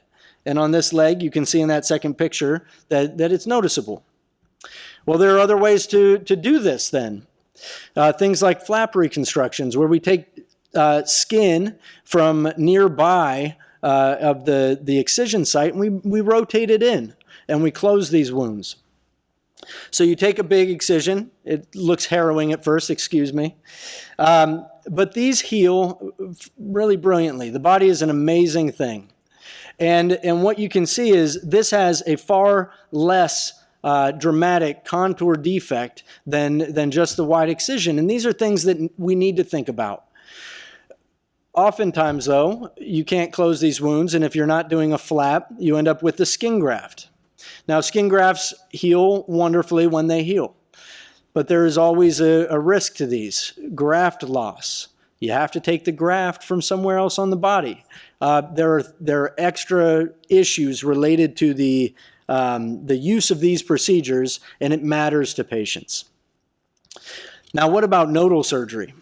This is even more important in my mind, although it is all part of a person's life when we are investing in their cancer care. The point I was trying to make is that what we do for patients is important not just for cancer. That is the ultimate important piece of this. But it's also important because we can cause harm. And when patients experience this, it is life altering, and it needs to be part of our thought as to how we can improve on this. So we think about this in the term surgical de-escalation. You know, I talked about historical treatments. We were pretty radical in our surgical approach to melanoma historically, but we don't need to be that, and we've proven that. One of the ways to think about it, talking about surgical margins, we talked about a wide excision, and I showed you some terrible pictures, so I apologize. But we talk about margins, and historically, if you have a thicker melanoma, these would be treated with 4 to 5 centimeter margins, which is a remarkable defect. When you measure that 4 centimeters from the outside of your little biopsy site, you are leaving a person with an enormous wound. These are not going to be closed with a primary closure. These are going to be closed with flaps and or skin grafts and a lot of time and a lot of trouble. So this was studied because surgeons back then said, this is ridiculous. We are doing way too much for these people.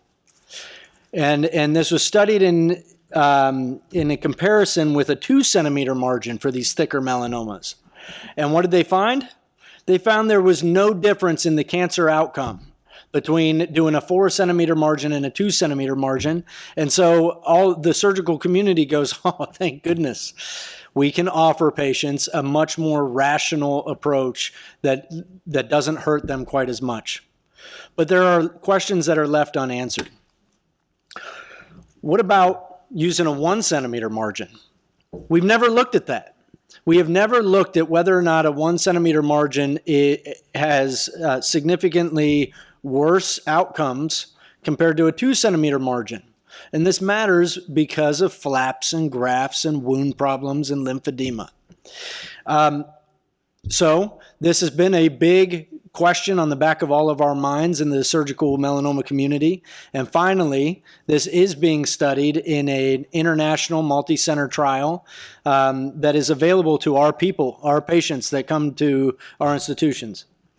And we're looking at this. We need people to participate because we need to answer this question.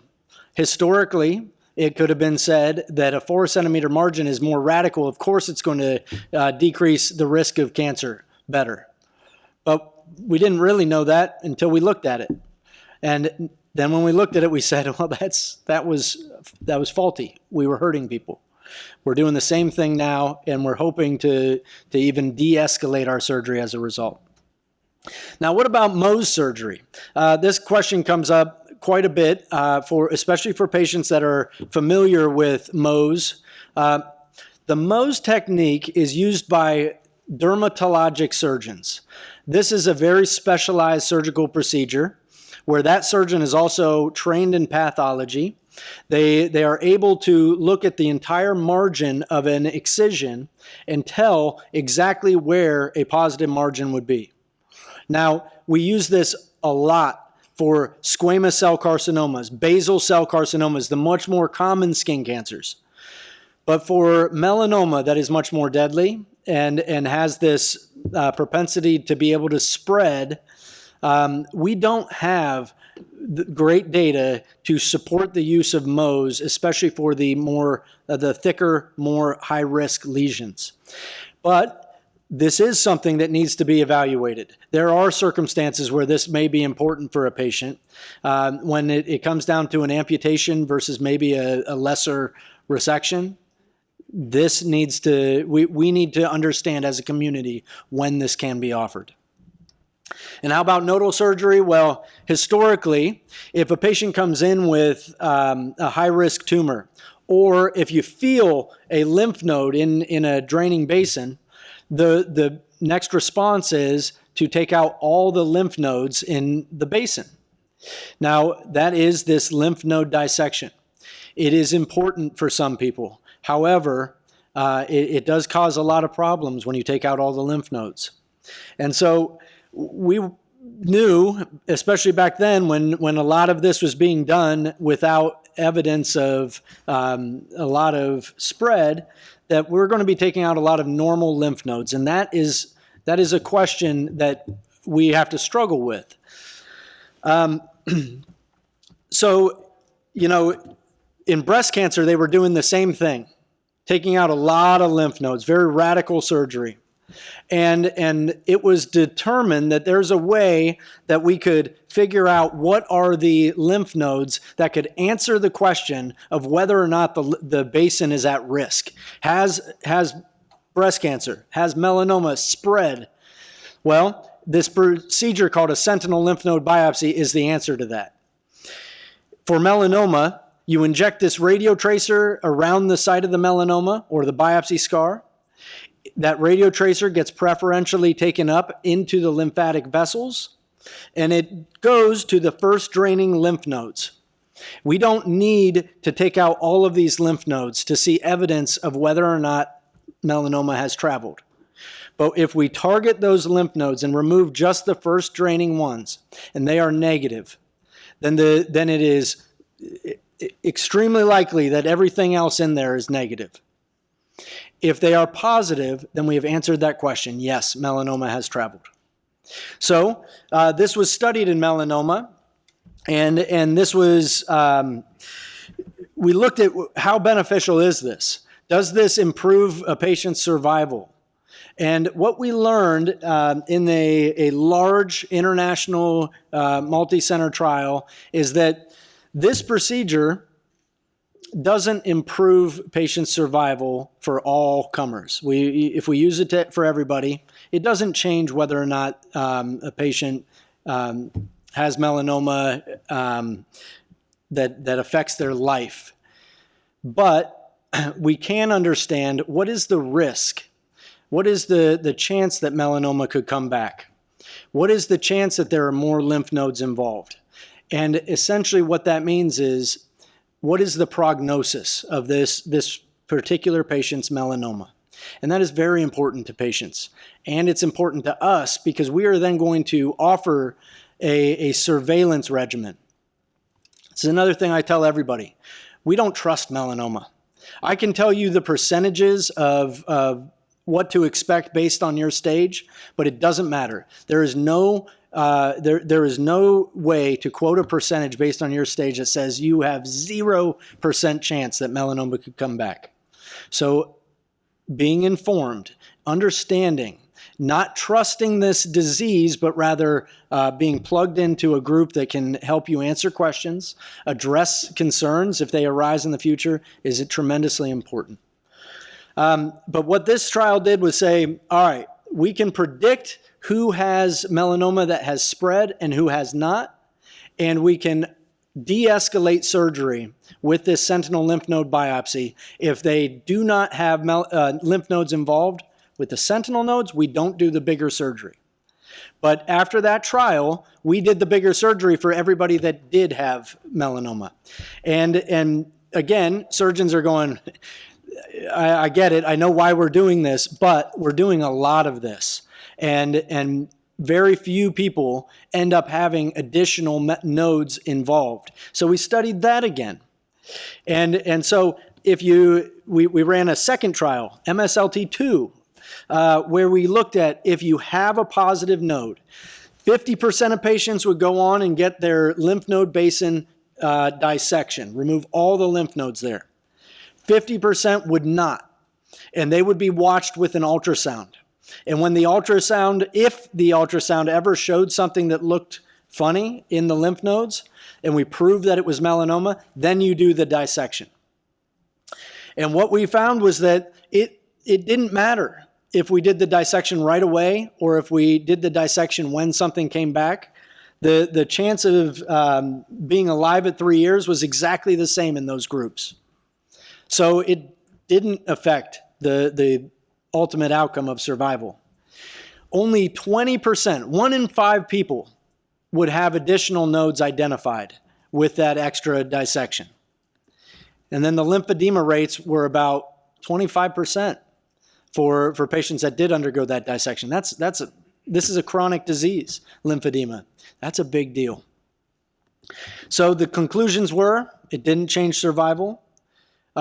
Most recurrences, when they happened between both groups, happened at distant sites because melanoma is a bad, untrustworthy disease. And there is substantial morbidity from the procedure, so we don't offer this completion lymph node dissection to everybody that has a positive sentinel node. In fact, we offer it very seldom, only for the patients that cannot comply with the surveillance regimen. Because if they can't comply, then we don't know. We don't know if we're not going to catch an early recurrence, and it might affect patients. But most patients can, and most patients we are then able to de-escalate and not put them through this procedure.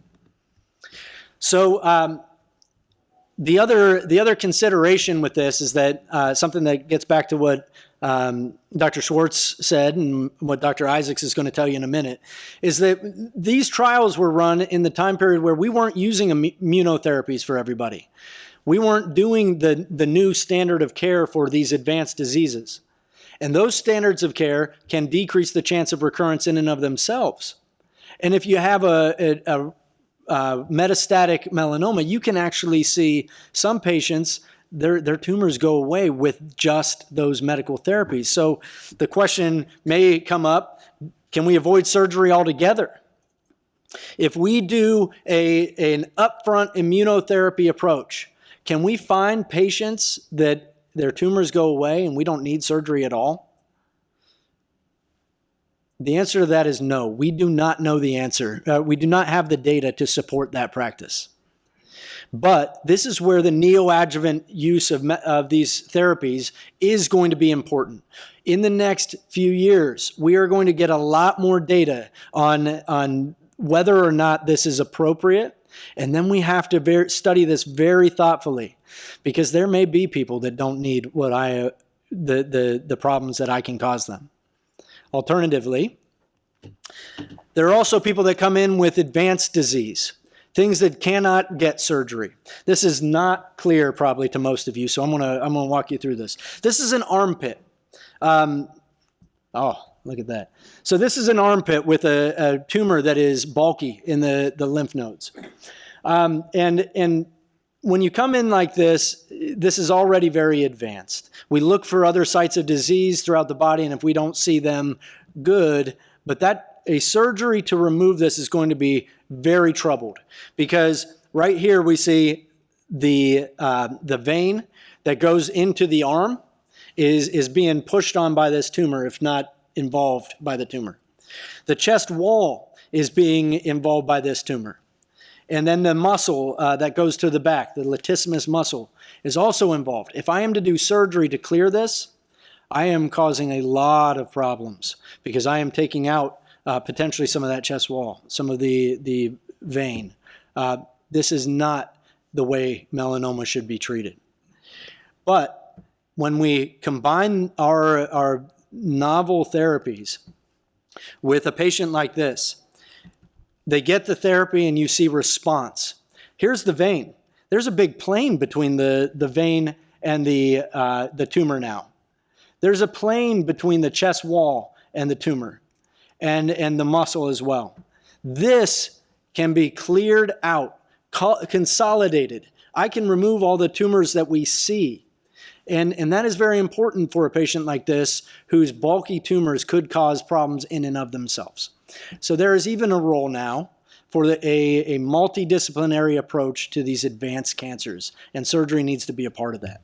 So last part, Richard, I'm done. The take-home points. The bottom line to my role is that we as surgeons want to get rid of your cancer. We absolutely want to get rid of everything you see. We want to get rid of everything that we know is there, but we want to do it in a way that minimizes your morbidity. We want to remove the cancer, get you the best cancer outcome, but not hurt you in the process. When you have lymph nodes involved and we put you on an active surveillance regimen, your surgeon is going to be a part of that. We need to be weighing in on when we are concerned about these lymph nodes and what we do next. Because if a surgery is needed, we need to be a part of that conversation.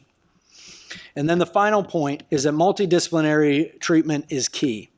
To all of you that have experienced melanoma care at our institutions, I guarantee there has been a multidisciplinary component to it, and it is essential. Surgery does not, even though surgery can get rid of melanoma, and that may be all you need for a large majority of patients with the disease, it doesn't stop there. And when it gets beyond just a surgical control, I need my dermatologist, I need my radiologists in their surveillance, I need my medical oncologists, and I need everybody, our pathologists, everybody to be involved in these conversations at any time that we are thinking about you as a patient with melanoma. And so that's the biggest key I want to put forward, and I think you'll hear more about how that becomes important for advanced disease in our next talk. So thank you.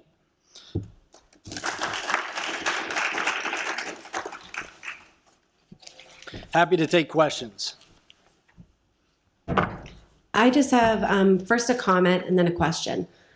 I think what you said about melanoma being sneaky is something that many surgeons don't tell their patients.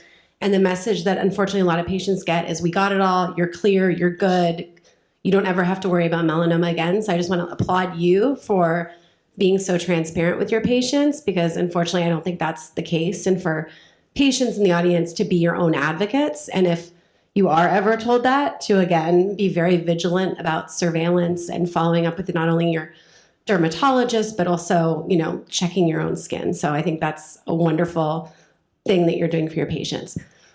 My question is regarding non-invasive testing.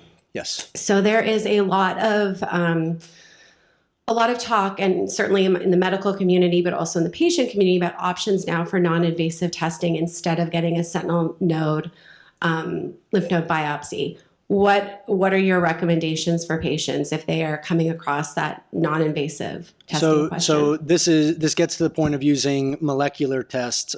Often, at least the most advanced form of this, it comes with a testing of your tumor for certain genes that can predict your risk of having a lymph node involved. I think that there is a lot of potential with that approach. As for, are we there yet? Is it prime time? There are circumstances where we will absolutely utilize that type of testing to help a patient determine whether or not they want to move forward with maybe the sentinel lymph node biopsy, or to some extent, there's data to think that it could inform whether or not a patient should decide for additional therapies. However, I think there is discrepancy in that data that doesn't allow me to confidently avoid the standard of care currently, which is to surgically determine whether or not a travel has happened and a lymph node is involved. Our procedure with this sentinel lymph node biopsy is a very thorough procedure because we have pathologists that are wonderful. They are so good at doing this. They are so invested in the process, and they will find some of the smallest evidence of disease. When you have a test that predicts, unless it is incredibly reliable in its prediction, we are going to struggle to really feel confident that we are telling patients that this is enough.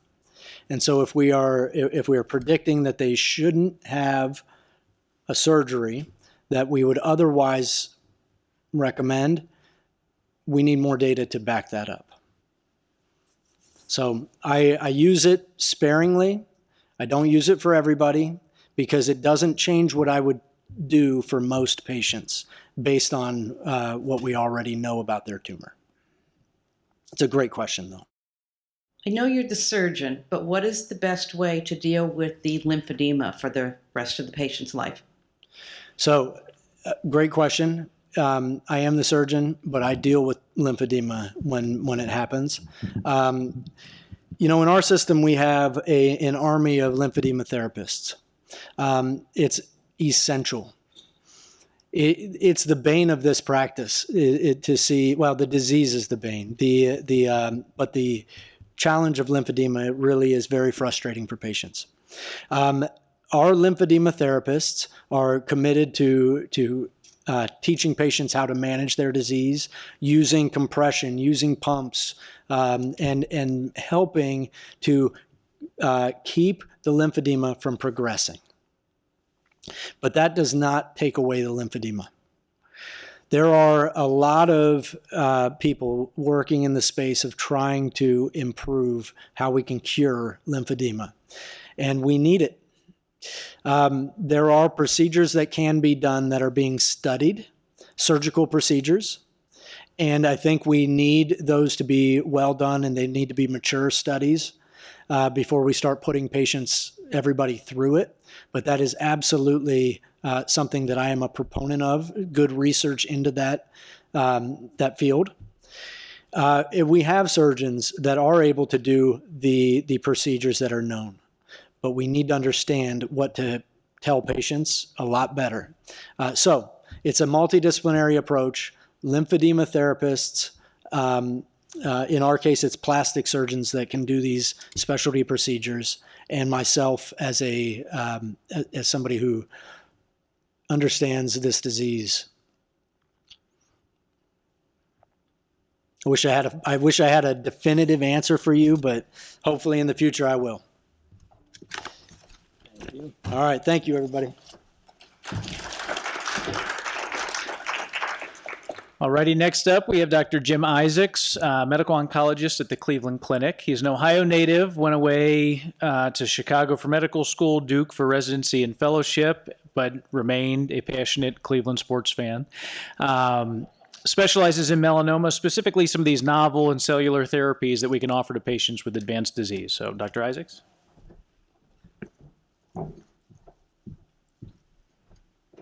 All right, so thank you everyone for giving me the opportunity to talk about what I'm very passionate about, and that is how we can advance treatment options for patients with melanoma.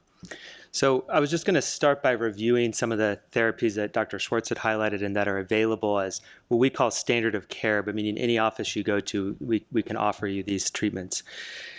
But a big part of my talk is going to be about how we're in an exciting era where I think a big part of a medical oncologist's job is incorporating clinical trials and introducing the latest treatments and approaches to treatments so that the patients have early access to them. And so after going through that briefly, I'll actually touch on a few clinical trials or programs that are pretty exciting. So to start with, this is just a timeline of melanoma therapies. And what you can see, what we're also excited about is this explosion of therapies that have really developed over the past 10 or 15 years. And as someone that's kind of new to the field, when I see that, what I'm excited about is what is the next 5 or 10 years going to look like. I'd like to see the similar graph, but and then upcoming. And I think that there are a lot of things that are out there that we eventually will expand this timeline. But right now, although there are a lot of medicines on this list, they really fall into two categories. One are immune checkpoint inhibitors or immune therapy, and the other big bucket are targeted therapies. So just to review, and this is sort of the exciting part where Dr. Schwartz had gone over that we do have these immune checkpoint inhibitors, and the goal is that we know the immune system can target melanoma and can create long-lasting control of the melanoma. But the T cells can become what we call exhausted, or the immune cells are unable to maintain that control. So the role of the checkpoint inhibitors are to reactivate the immune system so that it can target and fight the melanoma. And as you can see listed there are now 3 different major classes of checkpoint inhibitors, and sort of the mainstay of initial treatment for anyone that has a stage 4 metastatic melanoma involves some combination of these immune therapies. The other big arm of treatment we have, about half of people will have a BRAF-altered melanoma, and this is the part Dr. Schwartz talked about where we're trying to find a genetic mutation and then match a treatment. And so these are BRAF inhibitors They're combination treatments that target multiple parts of that pathway that allow the melanoma to grow. So there are actually 3 different combinations that can be offered, but they all target the same pathway and are used in situations where someone has a BRAF mutated melanoma. But I think in my practice, something that I'm always thinking of is how can clinical trials fit into those 2 categories of therapies that I just mentioned. The first big way I think that clinical trials play a role is that, as you saw in that timeline, all of these treatments have been introduced in the past really 5 to 10 years. So we still don't fully understand what is the best situation to give these treatments. So some clinical trials will actually be testing what is a standard of care is already out there, but just figuring out what's the best way of using that treatment. And then the other big arm of clinical trials is really developing new therapies. So these are treatments that aren't available as a standard of care, but are in the process of being evaluated in new trials. So to just give some examples of how a clinical trial can be used to improve the current standard of care. One question that came up shortly after we knew that these immune therapies, the checkpoint inhibitors, can control melanoma was how do they work in specific populations of people? We unfortunately know that it's common for melanoma to spread to the brain. And the way that has always been treated is either with radiation or surgery first, and then you come and see the medical oncologist. And so in the initial trials of the checkpoint inhibitors, all the patients on those trials either didn't have melanoma in the brain or it had already been treated with radiation or surgery. So we got these great responses, but we didn't really know, is it actually doing something in the brain, or was that the other treatment the patients had received? So groups of melanoma at different centers, melanoma providers created these trials that looked at, they would take patients that had small brain tumors, less than 3 centimeters, and they wouldn't send them first for radiation or surgery. The first treatment they would get would be the checkpoint inhibitor. And that's really the only way to know, is this an effective treatment? And what we learned from this trial is that actually there's tremendous activity in the brain. The immune cells can go to the brain and create long-term control of the melanoma. And actually the results we see in the brain are just as good as the results that we see in the rest of the body. So it gives us the way these trials are designed, it gives us a lot of confidence that we know we're offering a good therapy in this situation. And also really tells us that future therapies, we're very optimistic, can also work in the brain. And here's just another example of something that's actually ongoing. So, we have these clinical trials where we know that the medicines work very effectively. For a stage 4 melanoma, we generally give the treatment for 2 years because you had to pick a timeline. How long would you give this treatment for? So in the first trials, they picked 2 years. So we generally would tell most patients that you'd be on this treatment for 2 years, but that is a long period of time. So what if you have one of these dramatic responses and we don't see any evidence of active melanoma on a PET scan? So there's currently a trial that's looking at that 1 year mark, if you have no evidence of active melanoma in the body, can you stop the treatment early? And do you have equivalent outcomes as someone that continues for that extra year? So I think a trial like this is very impactful because if we can really discover what the optimal time frame is, that saves a lot of toxicity and treatment burden over the long term. So it's an important question, but can really only be answered through an organized trial. So in summary, you may encounter trials that are offered to you that at first you think, well, this is a treatment I could get anyway, but actually they're studying it in a specific instance to learn what is the best way we can offer care to patients. And so I think these are very important trials. But the rest of the talk, I wanted to go over how we develop new therapies for melanoma.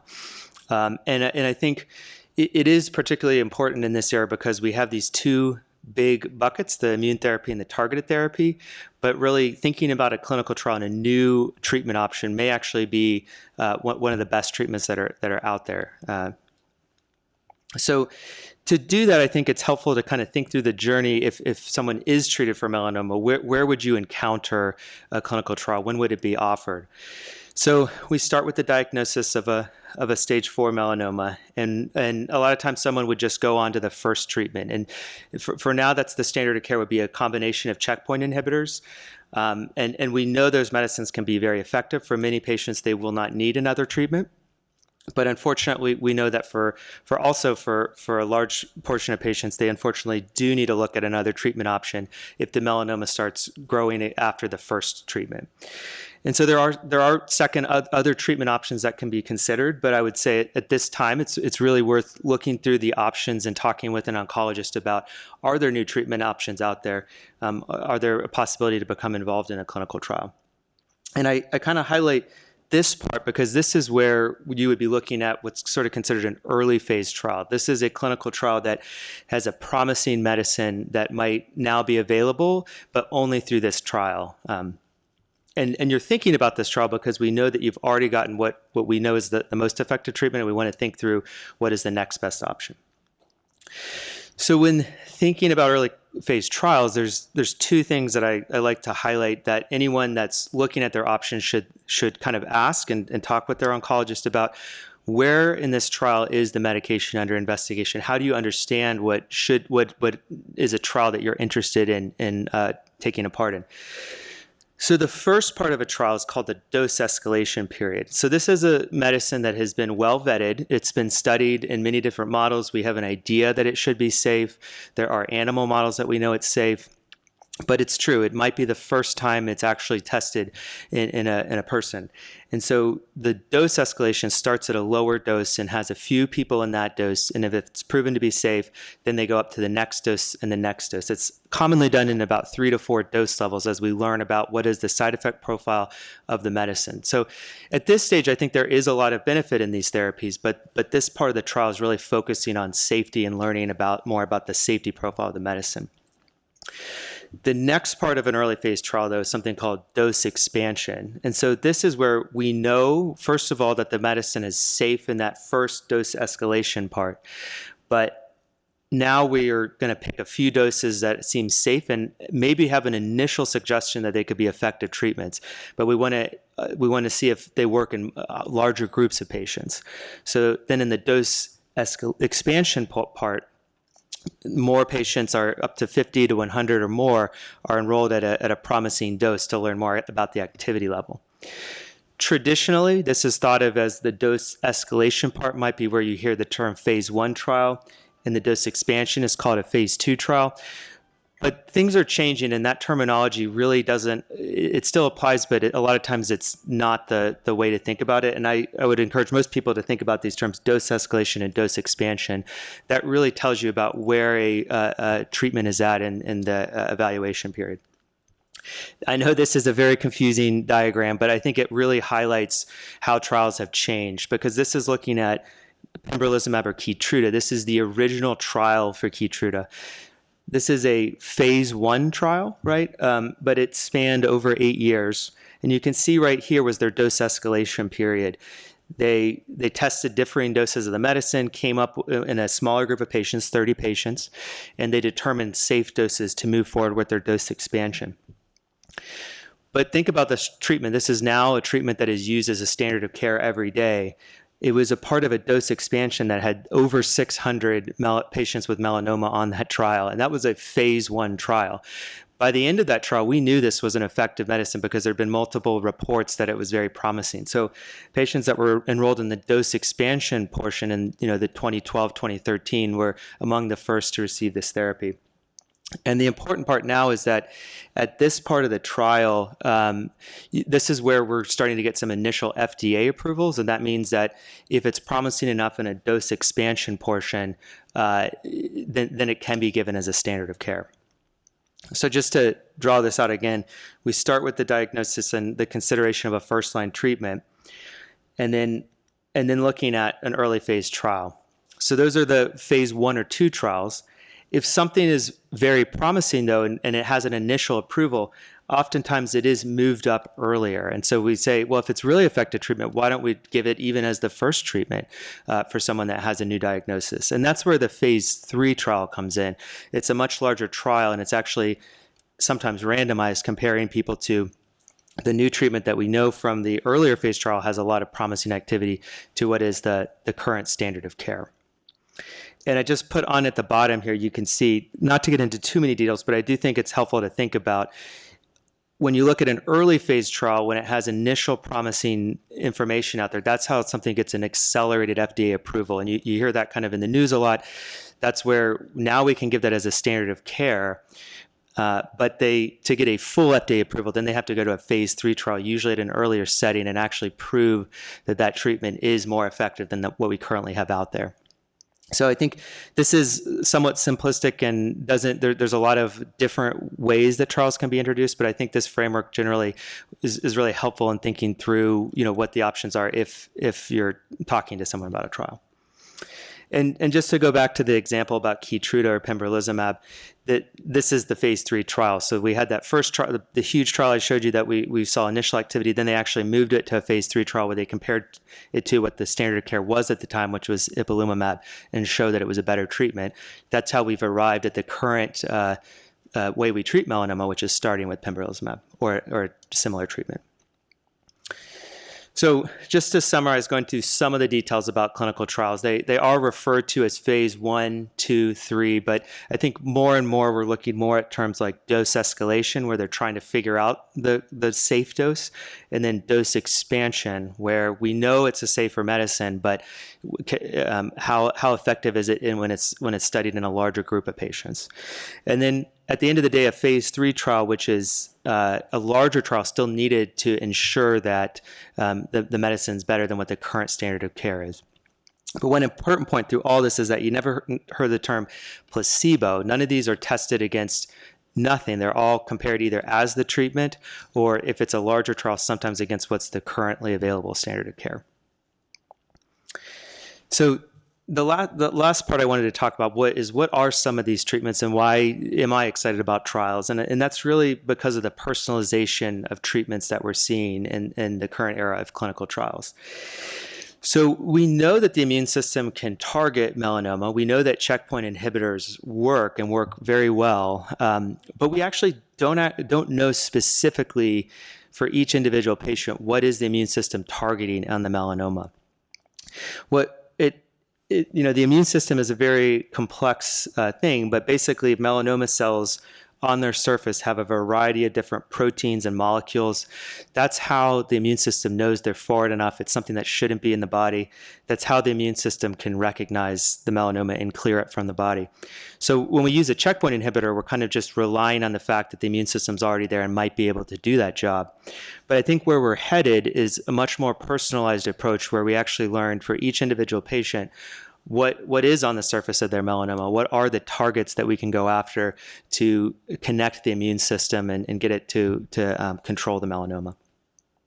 And these are sometimes called tumor antigens or melanoma antigens. It just means that, as you can see in the diagram, they're little proteins or other molecules that literally stick up on the surface of a melanoma cell. So what are ways that we can use these personalized therapies? Well, I think the most well-studied and furthest along is something called tumor-infiltrating lymphocyte or TIL therapy. With this treatment, it's actually been around since the 80s and studied at the National Cancer Institute. But now that we've had such an advancements in cell therapy manufacturing, mostly from CAR-Ts and lymphoma, that's really led a revolution where we can introduce these therapies across the country to many more patients. And there's companies now that are able to produce these therapies at a much more efficient way than ever before. So what happens is the melanoma is actually removed by a surgeon, and they take the tumor and send it to a certified clinical lab. In that lab, they're actually able to give special growth factors that allow the immune cells that are already in the tumor to grow out. And so you start with a small number of immune cells, but by the end of that process, you have 50 billion T cells or immune cells that are purified and created as a personalized cell product for the patient that originally had the surgery to remove the melanoma. Once that company or that central lab has made the product, then it's shipped back to the clinic and the patient receives it through their IV as a personalized cell therapy. So I think this is a very good example of where we're at with clinical trials today, because currently this therapy has completed one of those early phase trials. We actually know that it's quite effective even in patients that have had melanoma that's progressing on our standard immune therapies. So the FDA is currently reviewing this therapy. We're very hopeful that there would be an accelerated approval at sometime this year. So that's something we're waiting on. In the meantime, the company is actually starting a new trial with the first-line setting that would be a larger trial looking at getting it a full approval. So this trial is kind of in the middle of that pathway of getting through clinical trials to become something that we can offer as a standard of care. So where are we going in the future, though? There's a lot on this slide, but basically the TIL therapy that I just mentioned is a very potent and powerful treatment. But at the end of the day, we still don't actually know, even in that TIL therapy, we're just growing out the immune cells. We don't know what exactly they're targeting on the melanoma. So although it's a very personalized treatment, it hasn't necessarily bridged the gap of knowing what are the tumor targets on the melanoma and how can we target those more effectively. So other treatments that are being investigated are cell therapies where they actually identify one of these tumor antigens that's on the melanoma and design a T cell therapy that targets that and can be used as a cell therapy product. These can be sometimes referred to as TCRs, sometimes referred to as CAR therapies, but they're special cell therapies that are usually someone's own immune cells are taken out and then they're given a special receptor that then can target the melanoma. There are various targets out there. For example, one is called PRAME, which stands for preferentially expressed antigen in melanoma. But these are different targets that these immune cells are now focused on. But right next to this, I'd highlight that it may not need to be a cell therapy. We are also seeing many new antibody combinations that actually have one part of the antibody that recognizes a melanoma antigen and the other part attaches to a T cell or an immune cell. So these treatments are very similar in that they've identified a specific target on the surface of a melanoma, but they're actually trying to harness the immune cells that are already in the body and activate them to fight the melanoma. And in many ways, an antibody therapy might be more straightforward and a more effective treatment. We truly don't know yet which approach is the best, but I think this is where a lot of the clinical trials are headed as we'll learn more about which of these therapies are the most effective. So just to summarize, I think we are at a very exciting time in the treatment of melanoma, but clinical trials are a mainstay of trying to continue to improve the therapies that we have to offer. And I'm particularly excited about trials because I think in many ways, when you look at some of the medicines that are coming out, they're very personalized. They have a strong rationale why they might work. And I think in many cases, depending on the situation, they might actually be the best treatment option. Depending on other available treatments that are out there. So, and the last point is that I think the FDA and other regulatory agencies are really trying to work with the melanoma community to make sure that these trials are more streamlined so that if we have a promising therapy, it's available as a standard of care that much sooner. And that's where this accelerated approval process comes in. So, yep. That's it.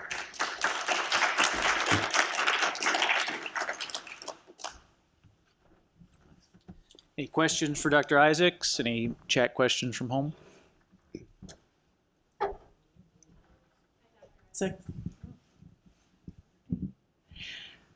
My question to you is, can you elaborate a little bit more on patients that are, qualifying for trials?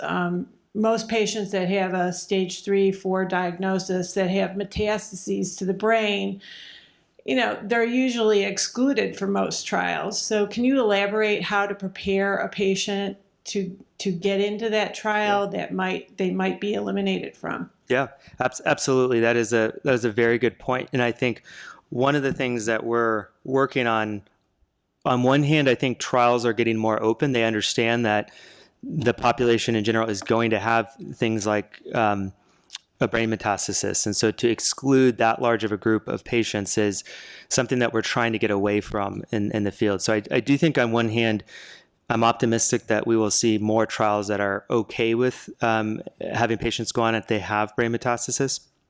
The other part of that is that we work very closely with as Dr. Rothermel was saying, we work very closely as a team. So I'm working very closely with radiation oncologists. They know that there might be a patient that we're trying to get to a trial. And so the way most trials work is they are okay if there's a history of brain metastasis. They just have to be treated before going on the trial. So if there's a new spot that appears right before someone might be about to go on a trial, if they receive radiation to that spot, if in about usually there's something like a 2 to 4 week window, but then they can qualify again for the trial if things are stable after that radiation. So it really speaks to the importance of the medical team in general.